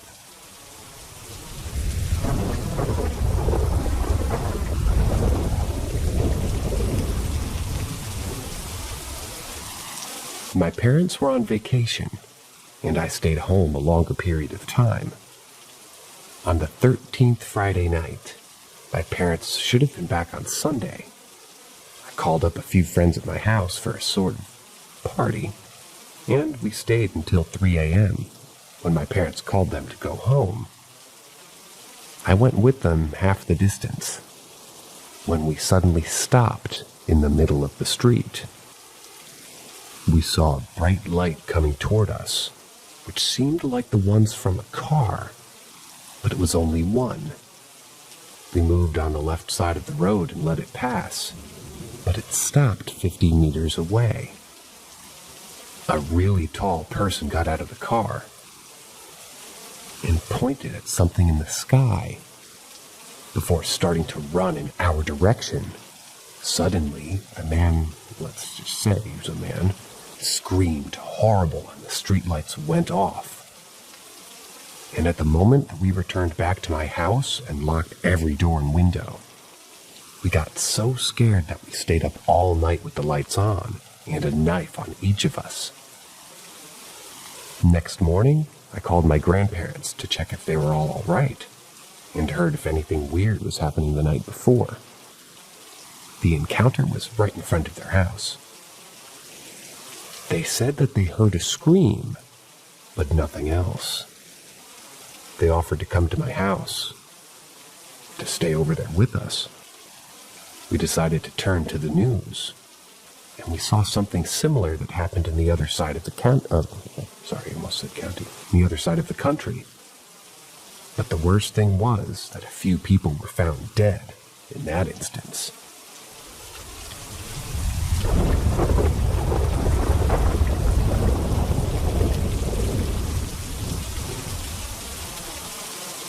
Ask Reddit. This is going to be long-winded, because I need to describe how my apartment looked like for this to really make sense. This was when I was very young. I don't know, maybe around the age of 7. I spent my childhood in an obscure Southeast Asian country, as my dad had a business there. We lived in a really big apartment, and it felt like a giant circular slice of a cylindrical apartment building. The whole apartment was weirdly designed. There was a single separating wall that went through the radius of my apartment. Most bedrooms and the living room were on one side of the radius, while the other side we used for guest rooms, laundry room, and storage. Our living room has a door, the only door that connects the livelier side to the creepy side of our apartment. That side of the apartment was always empty. It feels like there's 2 people at most of the times, either the maid or the maid and one of my family members. And not just that, we always get complaints from the maid about her feeling unnerved every time she entered that side of the apartment. One time she even claimed that she saw a silhouette of a lady standing over at the washing machine area. I agree with her on the creepy vibes of that side, but I've never really seen anything supernatural before. It feels like I'm being watched every time I enter the creepy side. My parents do not believe in ghosts or anything supernatural, so they always brush it off as just imagination or some illusion caused by lighting the apartment. I tried to have the attitude or mindset because I didn't want to believe that supernatural stuff like ghosts were real. I had a Nintendo Entertainment System at that time, which I regarded as peak entertainment for kids. I could only play it at the end of every semester. The TV and my console were placed close to the separating wall, so every time I was gaming, I would be facing the wall and the door that connects to the creepy side. And for some reason, it was always open because my parents wanted some quote-unquote airflow or some nonsense. So, this open door that leads to pitch darkness on the right side of my vision every time I was watching TV or playing video games. One awful night, I was the only one in the living room playing my NES. My parents were downstairs with my uncle and his wife, singing songs and talking about the good old days. I wasn't interested, so I was alone, upstairs, on my Nintendo, playing Gradius, just moments before that thing traumatized me. From my peripherals, I saw something white dash out of the creepy side through that door of the pitch darkness. I freaked out and turned to look at what it was, to see if it was one of my family members. I still can't remember what I saw clearly. It was kind of humanoid, but for some reason my eyes couldn't make out the specific features. It was like a white, vaguely humanoid blur running around. I can't even be sure if it was running because normally a human's movement has some vertical motion to it, like a bobbing up and down motion, because of how our legs work, right? That white blur moved strictly horizontally, no up-down motion at all, like it's just gliding towards me at full speed. I don't know why it was so fucking fast, because by the time I reacted, it had already turned and was making its way toward me. I dropped my controller, screamed very loudly, and ran down to my parents and my relatives. I didn't even turn around. I started crying and telling my mother all about it. They were skeptical at first, but probably after seeing me shaking like crazy, my dad and uncle went up to see if there was an intruder or something. They came back down like 10 minutes later, saying there's nothing up there. The window and the doors were locked from the inside. No signs of a break-in, and the rug or mat placed on the door that leads to the creepy side was unmoved. The conclusion they came to was that I've been playing too many games and I'm just imagining things. This was the one and only paranormal thing I've witnessed, and it left me traumatized. I just hit 25. Basically a full-grown adult. But you'll never find me in a dark place alone. I also learned to sleep with the lights on because of that. As an adult, I tried rationalizing what I saw. At first, I thought someone was pulling a sick joke on a child like me. But it didn't make sense, because one, that was just going too far. No sensible adult would do that. And two, there were only 5 people, including me, at my apartment that night. 4 of them were downstairs, and I wouldn't have seen anyone going that to the creepy side because they would have to go through me. I also tried to convince myself that it was just an illusion, that I was just imagining things, but I've had these quote-unquote corner of my eye movements, where if I turned to look at it, it would just disappear or be something else. This was not that kind of movement. When I turned my gaze to it, I can still see it, gliding towards me. Its position and motion were consistent the whole way.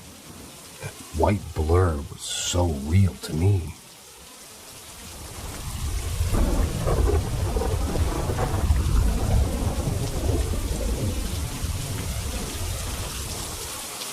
Back when I was in middle school, I believe the 6th grade, I had just got home from school. I was always alone after school. My siblings all participated in after-school activities, and the parents were working. I walked to the kitchen to grab a snack from the fridge. And as I got to it, out of nowhere, I just got this overwhelming sensation of dread. There was a chair right to the right of the fridge, and I collapsed into it, and just had my head held down with my eyes shut. As I was trying to gather myself, I quickly realized that it was completely silent, like no sound whatsoever, as if the whole house I was in had been muted by a remote control. All of a sudden, a loud noise came from underneath the chair I was in. Best way I can describe it, it sounded like somebody just aggressively crumbling up a sheet of paper. How quiet it was just before, I was starting to just leap out of the chair. Just as I jumped up to my feet, I quickly spun around, facing the chair. Then I just hear running footsteps coming from the hallway right behind me, leading to the front of the house, followed by a little girl giggling. I backed myself into the wall with my eyes fixated on the door leading to the hallway. and slowly slid myself to the back door. As I reached it, I bolted out of there and ran down the street to my friend's house. I called my mom and told her what had happened, and she told me to stay out until the others had gotten home first.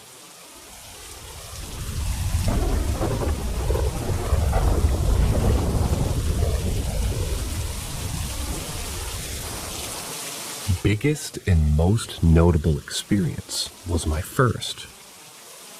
We moved into our house when I was 6, currently 21.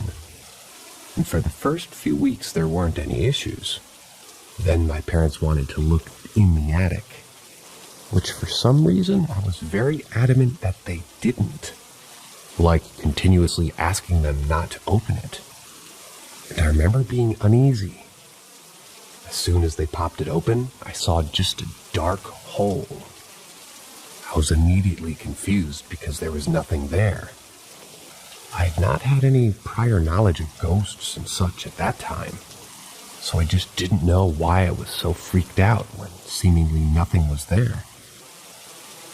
Soon after that, I started seeing this girl sitting on our stairs. Our inside stairs to the second floor was lattice work below the railing, so it's got like a little grid section that you can see out of. She would sit a bit past the middle of the steps, look out the lattice, and place one hand partially in one of the lattices. And every time she sat there, she would just stare at us as if she was missing something. And she freaked me out because I started to notice nobody else was bothered by her at all. After a while, my mom noticed me staring up there, weird expression and all. And so she asked me about it, and I told her there was a girl sitting on our steps. My mother, having had a paranormal experience with her first husband, many years before I or my dad were part of her life, she believed me. So, she slowly went to the stairs and pointed at her, like, right there? What does she look like? She sitting here? The girl responded to my mom. Not ever talking, but in her body language. She looked nervous and fearful of what my mom's intent was. Before climbing the stairs that my mom just flicked on the light, girl disappeared. Turned it off, girl was there. While she was making her way up the steps, she got maybe a quarter up, and then the girl ran up the rest of the stairs, disappearing as her foot hit the top step. I don't know how long I saw her after that point, but she always looked sad, dirty, or bruised. I couldn't tell. Really old, raggedy-looking nightie. But otherwise looked like a normal kid. Wasn't like mad creepy or anything.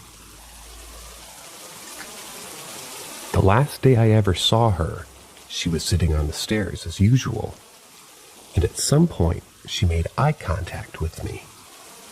And immediately her face turned to fear. Her eyes widened, and she looked genuinely horrified. All I saw was a large man-looking hand grab her forearm and start pulling her up the stairs aggressively. Pulling as you would when a kid is arguing to not go, but harshly in this case. That's the worst part about it all that I can remember. It was the horrified look on her face. She'd never looked like that before. As always, when she hit the top step, she disappeared, and I never saw her again after that. I drew her months to a year later, but my art skill wasn't particularly great as a 7 or 8-year-old. And I have no idea where it is now, if we still even have it. This is far from the only experience I've had in this house, but by far the biggest / first one I ever had, so it really stuck with me.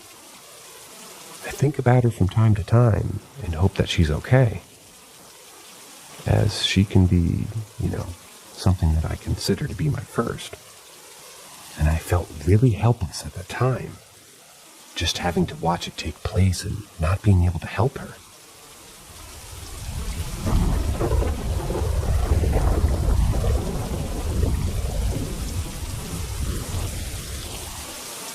I was working in a building that was built in the early 1900s as a Catholic hospital. It's now an assisted living home, and I happen to work the night shift. I've experienced a plethora of things, as well as coworkers. Here's a list of some of them. There are 4 ghosts who are most regularly seen. The Peeker, who I've seen a handful of times. I'll be there 2 years in August, by the way.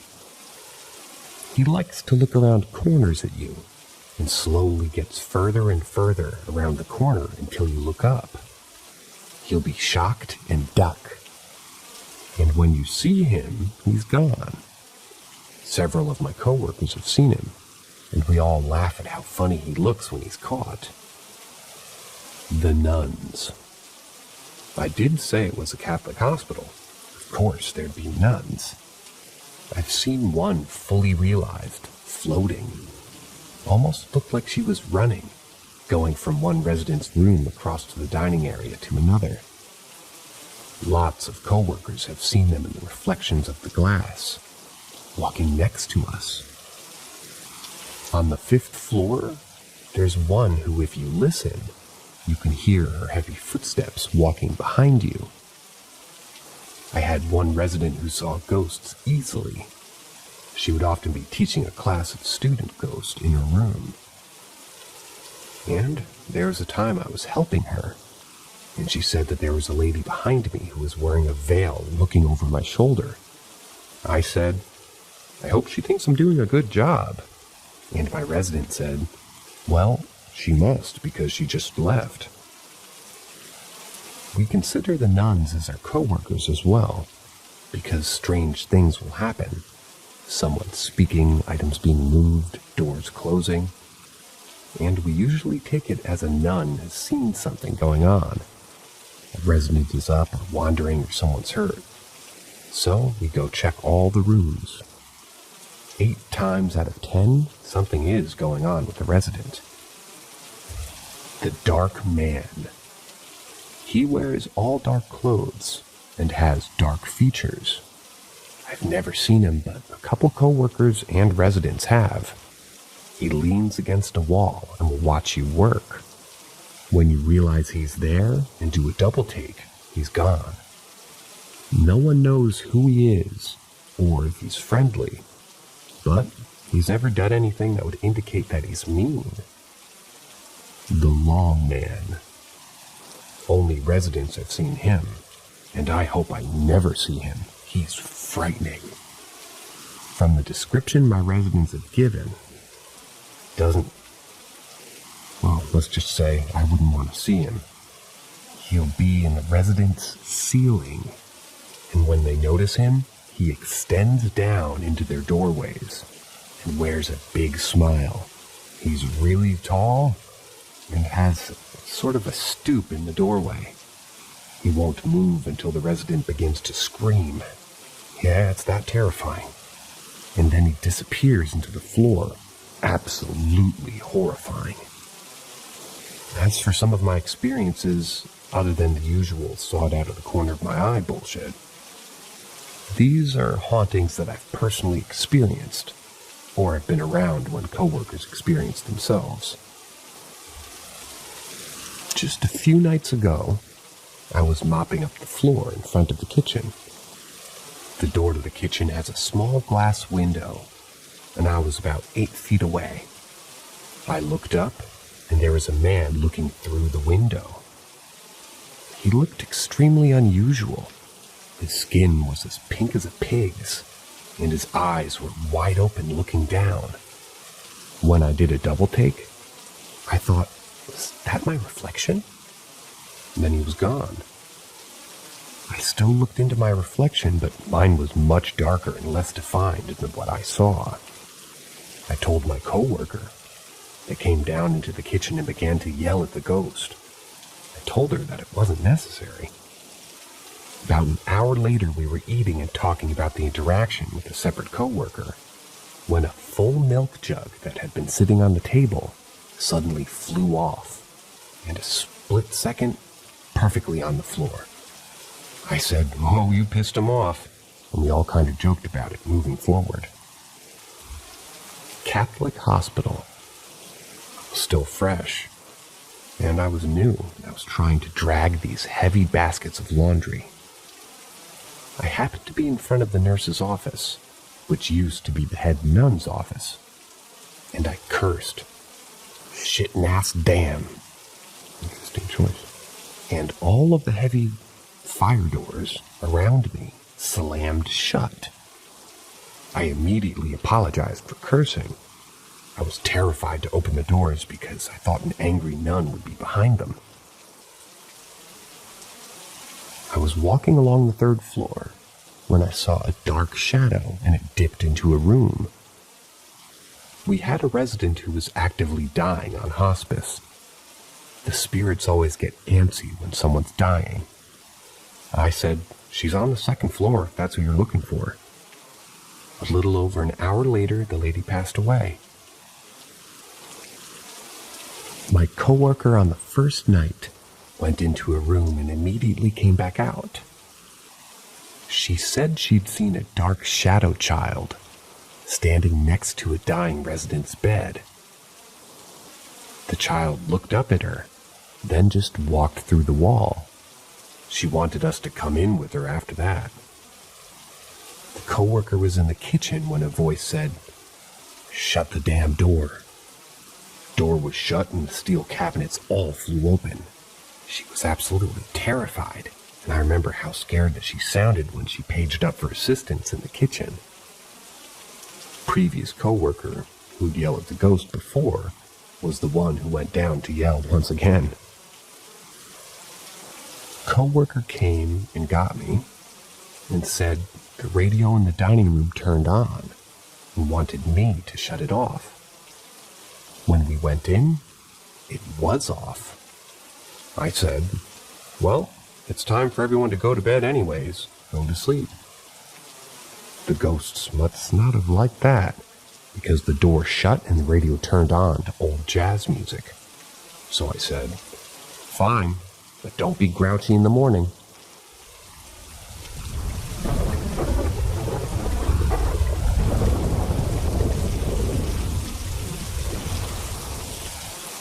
My fiancé at the time and I went to visit my dad. We had just bought a property built in the 1800s, and this was just a place to eventually modernize and sell. It was still in great shape, and he invited us to stay there for the weekend instead of bothering with a hotel. We arrived and tired from our drive, and pretty quickly found the master bed and bathroom to get ready for bed. While using the restroom, I noticed some cold drafts and heard some rhythmic pacing-like sounds coming from the wooden floors. I brushed the cold off without the thought at the time and assumed my fiancé was just looking around the room, even though the walking sounds was more like a boot than a foot with socks hitting the floor. At any rate, we both went to bed and fell asleep pretty quickly. At some point, my fiancé is nudging me in the side. "Sweetheart, sweetheart." She's whispering, but has an urgency in her voice. I opened my eyes, and my heart and blood went cold for a second. There's a faint white figure standing there, just looking at us at the foot of the bed. We both saw it clear as day. What was even more jarring is that same draftiness I felt before was back. The figure had a feminine essence and somehow an 1800s look. The fiancé and I held hands underneath the covers, but sort of both awkwardly caught off guard. The thing we both remember now, aside from being a bit petrified, is that we didn't really sense any hostility or malice. Just a good 10 minutes of holy crap. The figure stayed relatively still, just sort of shifting her head back and forth like you would while looking at an item at sale or something interesting. Then, as suddenly as everything started, the figure just went away. The rest of the time, we just noticed odd sounds and slept downstairs in the living room, all lights on. My dad also had a Corvette stored in the carriage house, but my fiancé insisted that there was bad energy, so we never went in and took it out for a spin.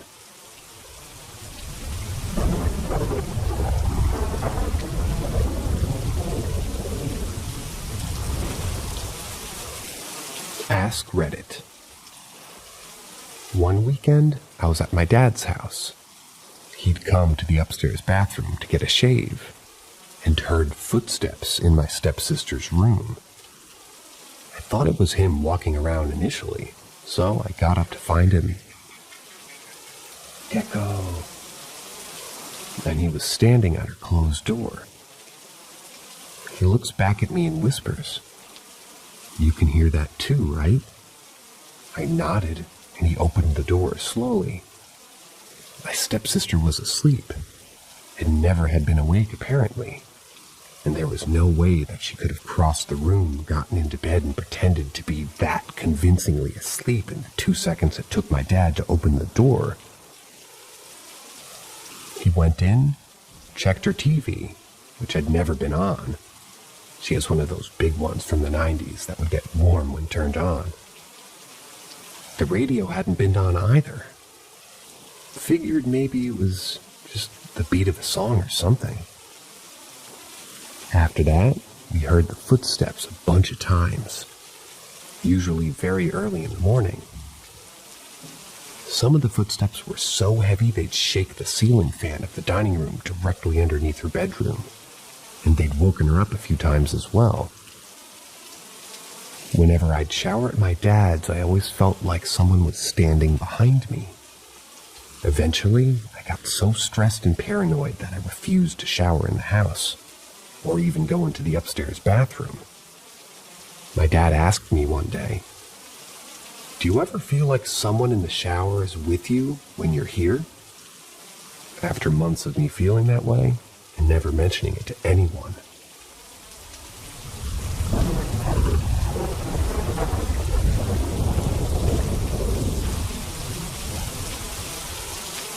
Ask Reddit.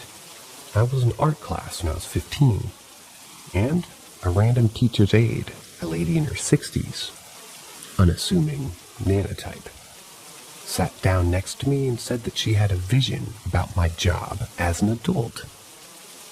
I was like, "Oh, am I a photographer?" She said no. I was fairly dismissive and skeptical because I was certain that's what I'd be doing. But I said, "Oh, yo, tell me what you saw." She then went on to describe my job. None of it made much sense at the time, and you could tell that she didn't quite understand what she saw. She said she couldn't figure out where I was, because the place had no windows and everything was a pastel green color. She said I was making something that looked like CD covers, but they weren't that.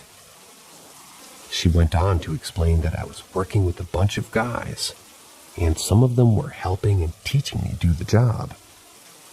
But the thing that really stuck out was that she keeps seeing me do this thing where I look at whatever it was I was making, and that I would change the angle of it.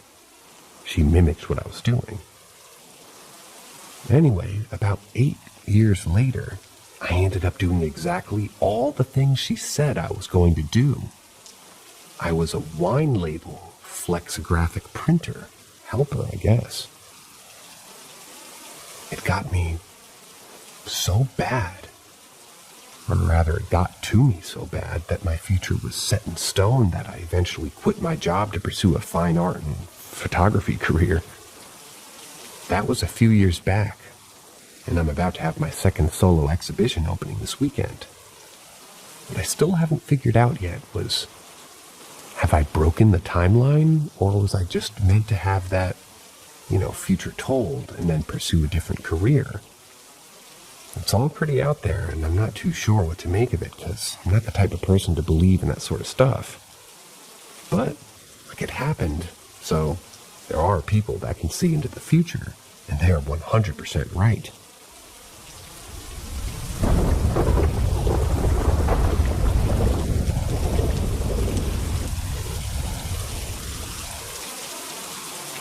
I hear clapping outside my window every night at 2 a.m.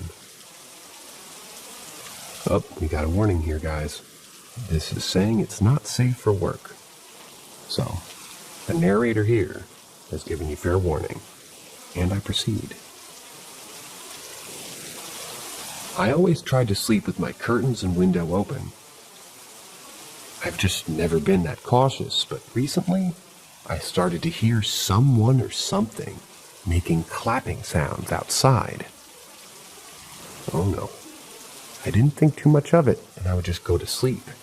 But last night, my friend, let's call her Tracy, slept at mine. And at exactly 2 a.m., the sound started again. So feeling brave, me and Tracy tried to investigate where the sound was coming from. I put my flashlight on and checked my garden, but as I thought, nothing. So we both lay back down, and the sound stopped for a few minutes. And then started again, and that's when I saw it. Someone, or should I say, something, was lying down over my roof, just staring at us. Before I go on, I should probably explain how my roof sits. I live in quite a small house, and the way it is built is quite strange. My bedroom is on the second floor, and there's a little gap between my window and the roof. The roof goes out a slight bit, and it's just in reaching distance. Anyways, in shock, me and Tracy slammed the window shut and closed the curtains. And we stayed dead silent for what felt like hours. Feeling stupidly brave again, we decided to open the curtains and have a quick look to make sure our imagination wasn't just getting the better of us. And there it was again, but this time closer.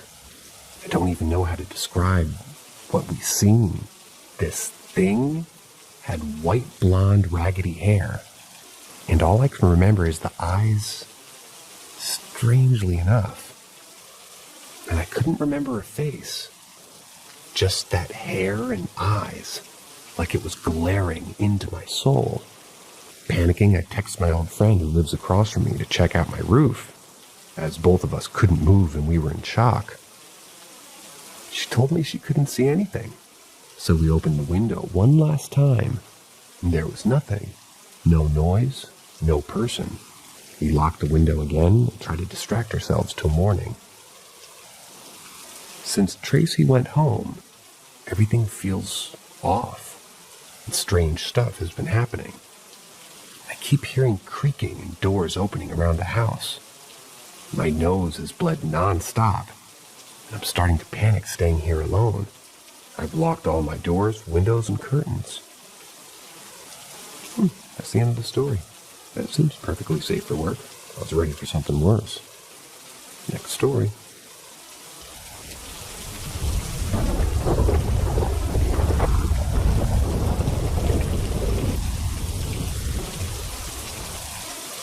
Does anybody know anything about or seen ghosts carrying wagons before? When I was 5, I was in the car with my parents and sister. I think it was either in Florissant, Colorado, or Florissant, perhaps, or on our drive to Colorado, because we had just moved there. It was like 2003 at the time. They went to the gas station, and I was tired and I didn't feel like going in. It was on a hill with dirt dug out to make room for the gas station. After they went in, I saw 2 glowing white figures carrying a wagon with a figure inside, and it looked like a dog or something with wings. I know it sounds dumb, but I know I was awake because I was so terrified that I hid behind the seat in the car. I watched them slowly walk to the back of the gas station, and then my family came back. Part of me wanted to go back there and look, but I was too scared. I asked my mom, and she said she remembers me telling her about it. Has anyone experienced something similar? Another strange fact is that later on we moved back to Florida, and we stayed at my grandma's house for a while. I don't think the house was old or anything, but I went to sleep for like 5 minutes, and I woke up, and someone was whispering my name. I thought my sister was playing pranks on me. I went to her room and asked her, but she was just pissed off that I woke her up and everyone else in the house was dead asleep. Maybe I'm insane, but sometimes I feel like something followed us and has been plaguing my family ever since. My dad became an abusive psycho when we first moved to Colorado, and my mom got dystonia at the same time. It was also the same year that she apparently went to a psychic. We moved back to Colorado in the Woodland Park, and later on my dad got way more abusive towards me and told me that he thought I was possessed because I was just staring at the ceiling one day. I ended up being in a foster home due to my father's abuse, and my parents ended up getting divorced.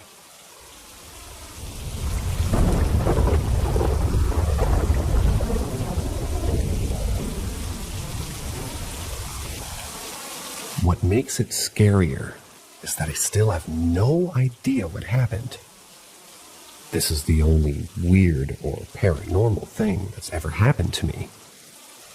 I was 11 and recently moved to another city with my family due to my father being in the country's army. We were staying there for a year, and thankfully, the army gave us a decent house in a complex building built for officials with families. Each house had their own large backyard and was separated from other houses by 12-foot concrete walls. One Sunday, my family went to buy some stuff at the supermarket. My older sister went with them, and my little one was still a baby, so I was going to be alone for a couple of hours. I was okay just playing with my dog, but I remember that I needed to get my black socks from my school. I guess my school's Monday uniform, and it resembled a suit and a tie kind of a look. I went to the backyard to get them, since they were hanging to dry. At this point, I was getting bored of waiting for my socks, and I say out loud, "I'm really bored," only to almost immediately hear a young voice clearly say, "Then let's play." The voice was clear but not loud. Didn't feel like it came from in front of me or any of my sides. It was just there. I turned around to see my normally hyperactive golden retriever sitting quietly and staring at me. I look around very fast, trying to sort of find the source of the voice. But the house to the right was empty and separated by a concrete wall, like I said. The house to the left was over 50 feet away and behind the wall as well. And behind my house, there was a long wall with nothing but a steep hill and a house at the bottom behind it. I ran for dear life and hid in my parents' bedroom underneath the covers and turned on the TV max volume till they arrived. I explained to them what happened, and they had to calm me down for the rest of the day. I have no idea what that was, and to this day, I still can't put my finger on it. I knew the kids in the house to the left, and it wasn't any of their voices. The house to the right didn't have any kids, and there's no way some kid climbed a hill, then a 12-foot wall covered in sharp glass at the top, just to say that to me.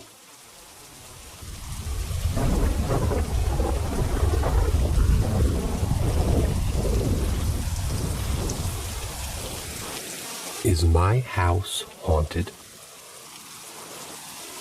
I literally don't know how to explain this. For the last few nights, I keep seeing things.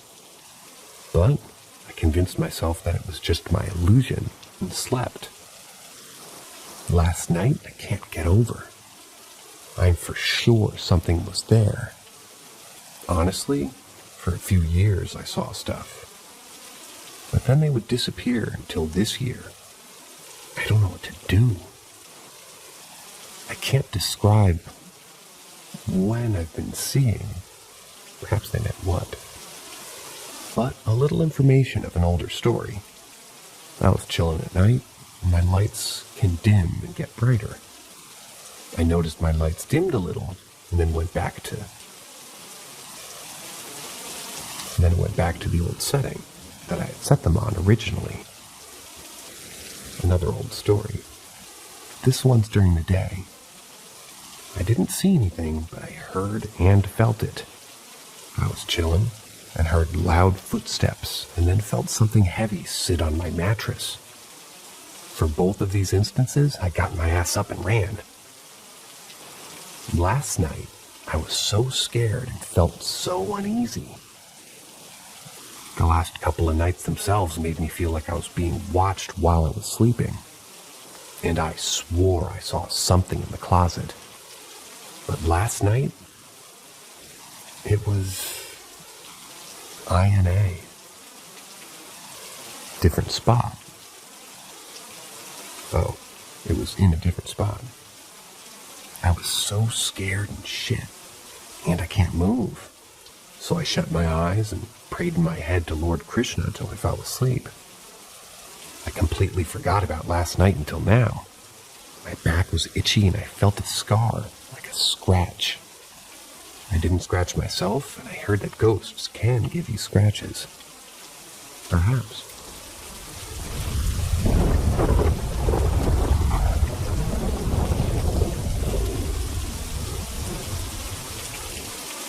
Is My House Haunted? Part 2. I had evidence this time. I have a puppy. His name's Teddy. He hasn't been doing this lately, but I'm sure he's seen something that we don't. Me and my mom sleep, and most nights my dad's at work. He works at night, but on his days off he spends his time watching TV. Now, when my dad leaves the room, and my dog sees, he barks loud. He only barks loud when he sees someone, whether it's us when he hasn't seen us for a while or a stranger. This is important. Sometimes he barks weirdly. When he sees a stranger, she barks loud. I'll come back to this. But he seemed scared. He was hesitating to bark. My mom woke up, put him on the floor. He ran over and looks up, and it seemed like he was following something going down the stairs or something. I know he saw something and was following it. He began scratching my leg and told me to take him downstairs. He only does this when he desperately wants to go down there. He usually does it when my mom comes home from work and she hasn't come up in a while and he gets tired of waiting. This time, I know he's seen something. A few nights ago, he barked at my dad's room. My dad was at work. He wasn't barking the weird way, like I just stated. He was barking the same way he barks when he sees a stranger in or out of the house. He also barked like that when there was something unusual. Not like a box of tissues, something large. The last time he barked at an object, it was an AC in the field, more half of my size. Sometimes I hear things that my dog does as well. One time he heard it so bad he walked off the pillow. He sleeps on my bed. Walked across the bed, not like he usually did. Like he was in a rush, trying to protect the house. He only walks like that when someone gets home and he's rushing to see them. He stared for a long time before sleeping.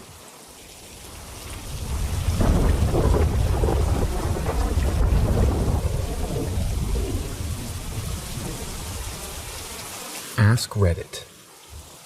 When I was 15, I was up in my room. laying on my bed and reading. Then I heard a loud, angry stomping coming from up the stairs. Loud stomping down the hallway. Thought it was my 12-year-old sister, who always threw tantrums. So, I stopped reading and watched my door, anticipating my sister to come flying in at any second. Once the stopping got to my door flew open super hard and fast, like it was kicked open. Then, no one was there. It was super quiet. I knew it wasn't my brother because I had a clear view of his door, and the second my door flew open. And his door was shut. I went to his room, and he was laying down with headphones on, so he didn't hear it. I went downstairs, and my sister was sitting peacefully on the couch with my parents. They didn't hear a thing either. My door got a big dent because when it flew open, it hit my dresser. Another time, I was on the toilet, and there was a glass decorative bowl on the back of the toilet. Then I heard the sound of the glass bowl sliding across the porcelain. I looked behind me, and the bowl all of a sudden landed and shattered 6 feet away. I didn't see it fly or anything, just once I turned to look at it, I heard it hit the floor 6 feet away. It shattered into so many pieces, and it was super loud.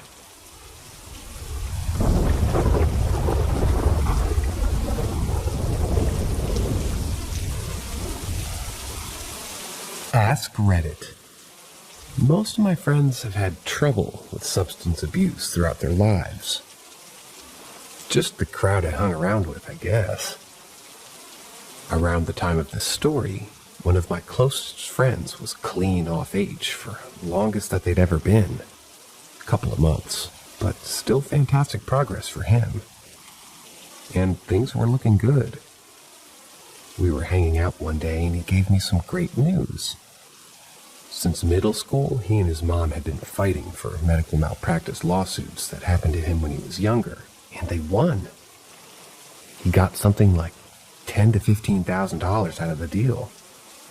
So most of what we talked about that day was how he was going to buy his mom something nice, and how he was going to use that money to finally go to college. I honestly hadn't seen him that happy in years, and it was great.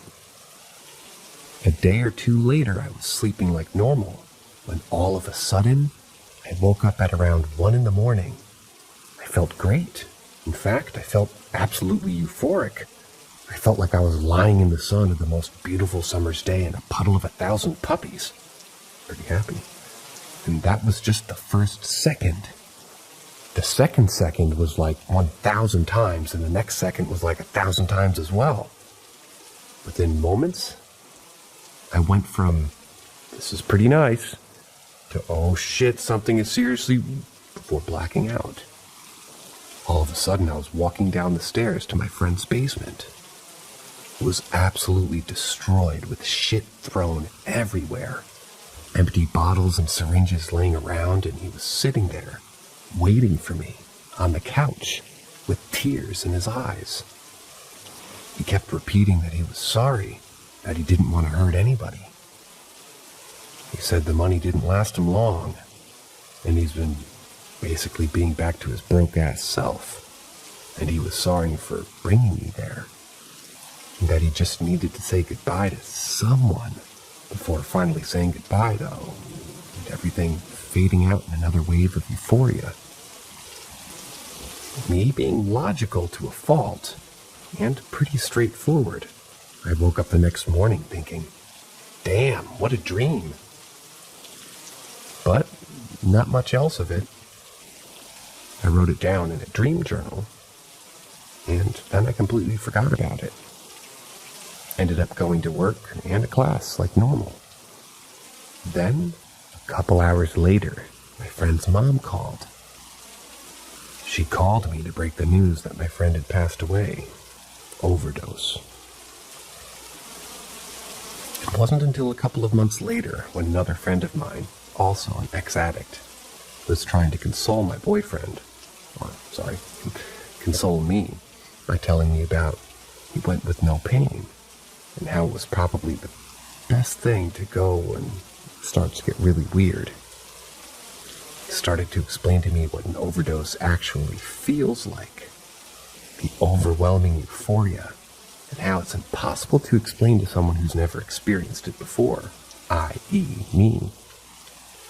It was then that what he was describing started to sound really familiar, and I went to my phone, opened my dream journal, and started reading the entry from a couple months back to him out loud.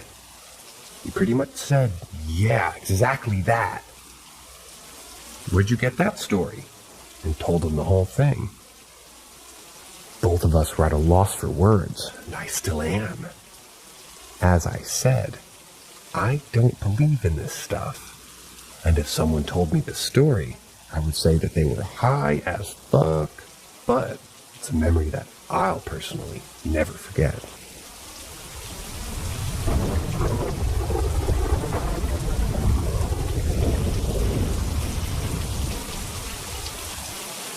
Weird dream that might have been real.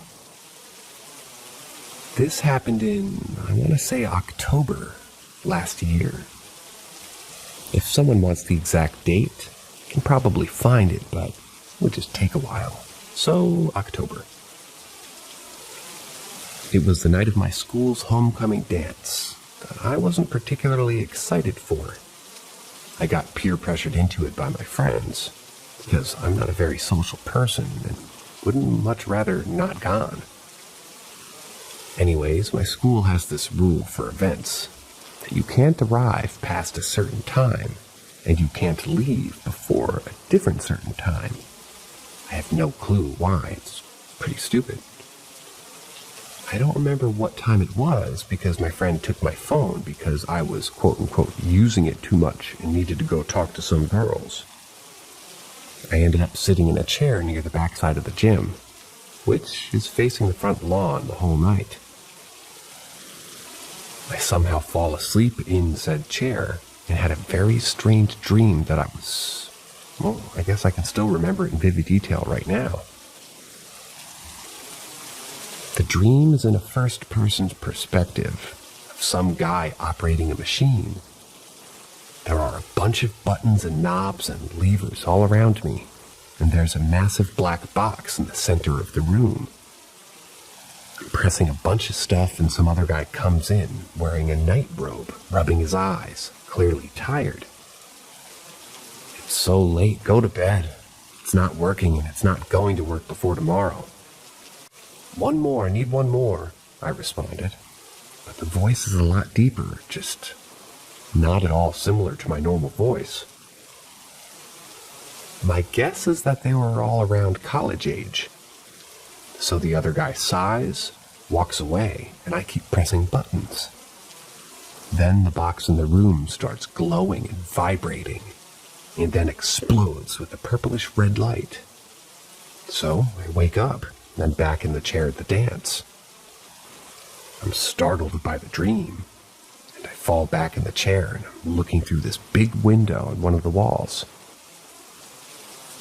And I swear on my life, I saw a dude in a lab coat sprinting across the lawn. I completely lose my shit and I try to leave to investigate, but I guess it was before 10 o'clock, so I couldn't leave. I had to sit there for 20 minutes wondering what the fuck I saw.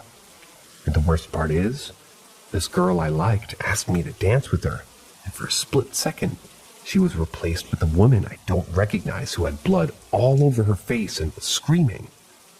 So that didn't work out. After the dance, when I was walking home, I saw a massive square hole in the ground by the train tracks next to my school.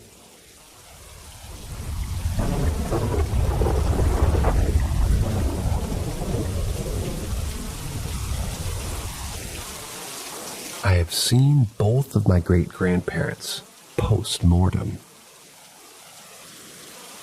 There are 2 times I saw one of my great-grandparents.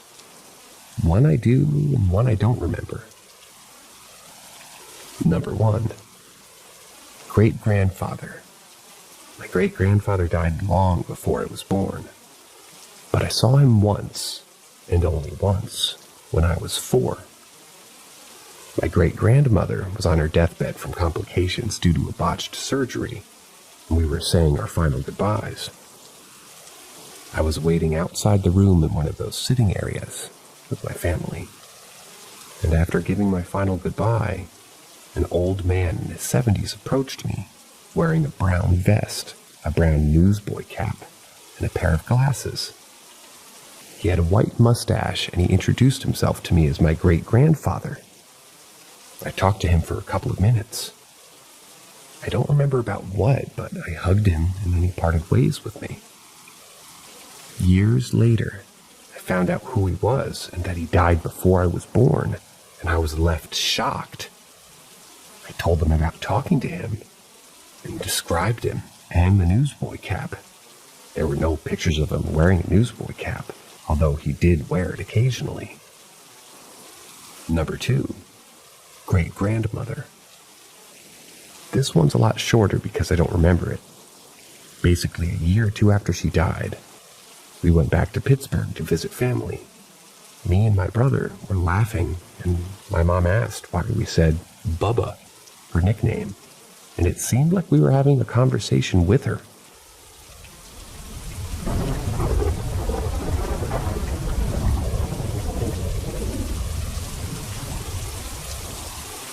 I was tormented by a spirit during my first 2 years at university.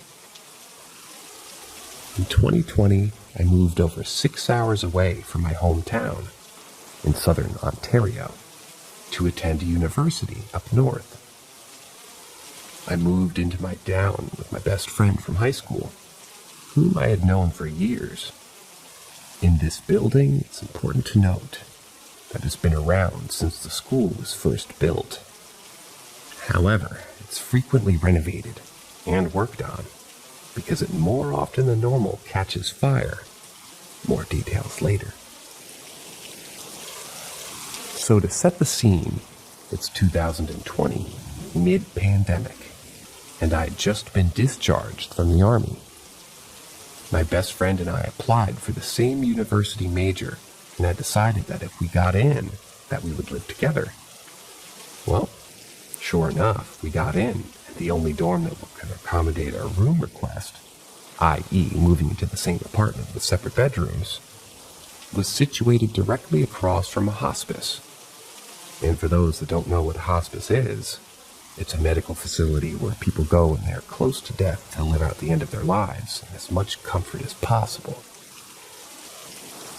This hospice was the only view out of our small windows, and was the only one in our area. Now, as I mentioned earlier, the building frequently caught fire, but what was odd, and worth mentioning, was that it only caught fire in apartment number 5 on any given floor.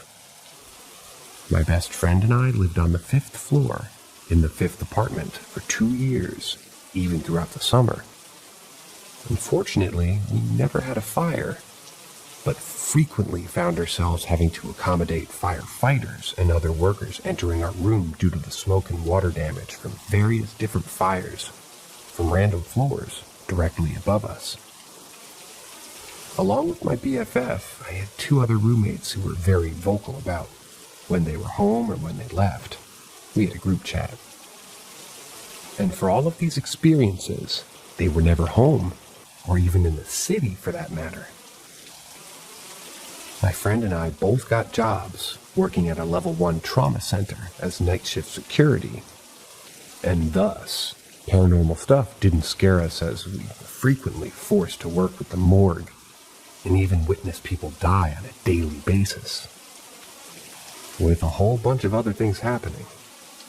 Maybe more stories for another time. The main experience that happened was early on. It was when my BFF and I both awoke to hear someone going through our cupboards and garbage in the kitchen, which was right against my bedroom wall, thus making it super loud. It was about 1 p.m., and because we were on night shift, it was our version of 1 a.m., So, thinking my best friend had gotten up, oddly early, I went to talk to her. But when I opened my door, there was no one. I woke her up quietly, and we searched the entire apartment and the hallways with whatever we could use as weapons. There was no one, but everything was open. Our fridge, the oven, drawers, cabinets, and our garbage had been thrown across the room. All the breakers in our apartment had been switched off as well, which we didn't discover at first. It is important to mention that the only entry into our apartment was the front door, and it automatically locked when closed. So it was most definitely locked 24/7. I called building security, and no one had been seen on camera entering our dorm, except for my BFF and me around 8 a.m., after we had gotten off work at the hospital. There was no explanation for who had done this, but still, they took our statements and said that we'd do patrols. They never found more information. Over 3 months later, it was summer, and my BFF and I had been 2 of 11 people left in the building over the summer, with the rest being mostly just international students who could afford to do quarantine protocols again in September, as it took 2 weeks. We were the only ones on our floor, but regularly heard stomping outside in the hall, but neither of us saw anybody. We looked through the peepholes, and even we heard knocks on the front door. However, when we checked, no one, every time. So aside from the knocking and stomping, super quiet summer, except for one morning, I'll never forget it, shook us to the bone. It was 10 a.m., and my roommate and I were asleep after work. I never locked my bedroom door, as my BFF loved to come in and hang all the time, but for some reason, I locked it that entire week. And good thing, too, because I woke to frantic, and I mean frantic knocking. No pounding on my bedroom door. I was obviously super disoriented, as I had just finished a 12-hour shift a few hours earlier. But I saw 2 dark shadows underneath the door resembling feet. I figured my BFF needed something and woke up, but I called out before getting up because I was annoyed to be awake this early. The feet stayed unmoving, but the knocking stopped. With a heavy sigh, I got up, threw on a sweater, and checked for the time. It was about 10 a.m. I went to open the door. With the shadow still there, I assumed it was my BFF. When I put my hand on the handle to unlock it, I heard a thud. And then, worried that my BFF had fallen, I threw the door open to see the front door closing as if someone was leaving. I ran over and saw a completely black figure turn the corner. I followed, my security guard instincts kicking in. But when I turned the corner, nothing. I went back to my roommate to ask why they were knocking on the walls like that. She heard it from inside my room on an adjoining shared wall to both of our bedrooms. We again called security, but only I was seen chasing after nothing on the cameras. After my boyfriend, a firefighter, started sleeping over frequently because we were both spooked, the fire stopped. And most other things did too. We never had another incident on this level. We moved out after 2 years there, and beyond hearing the usual bang, no other issues.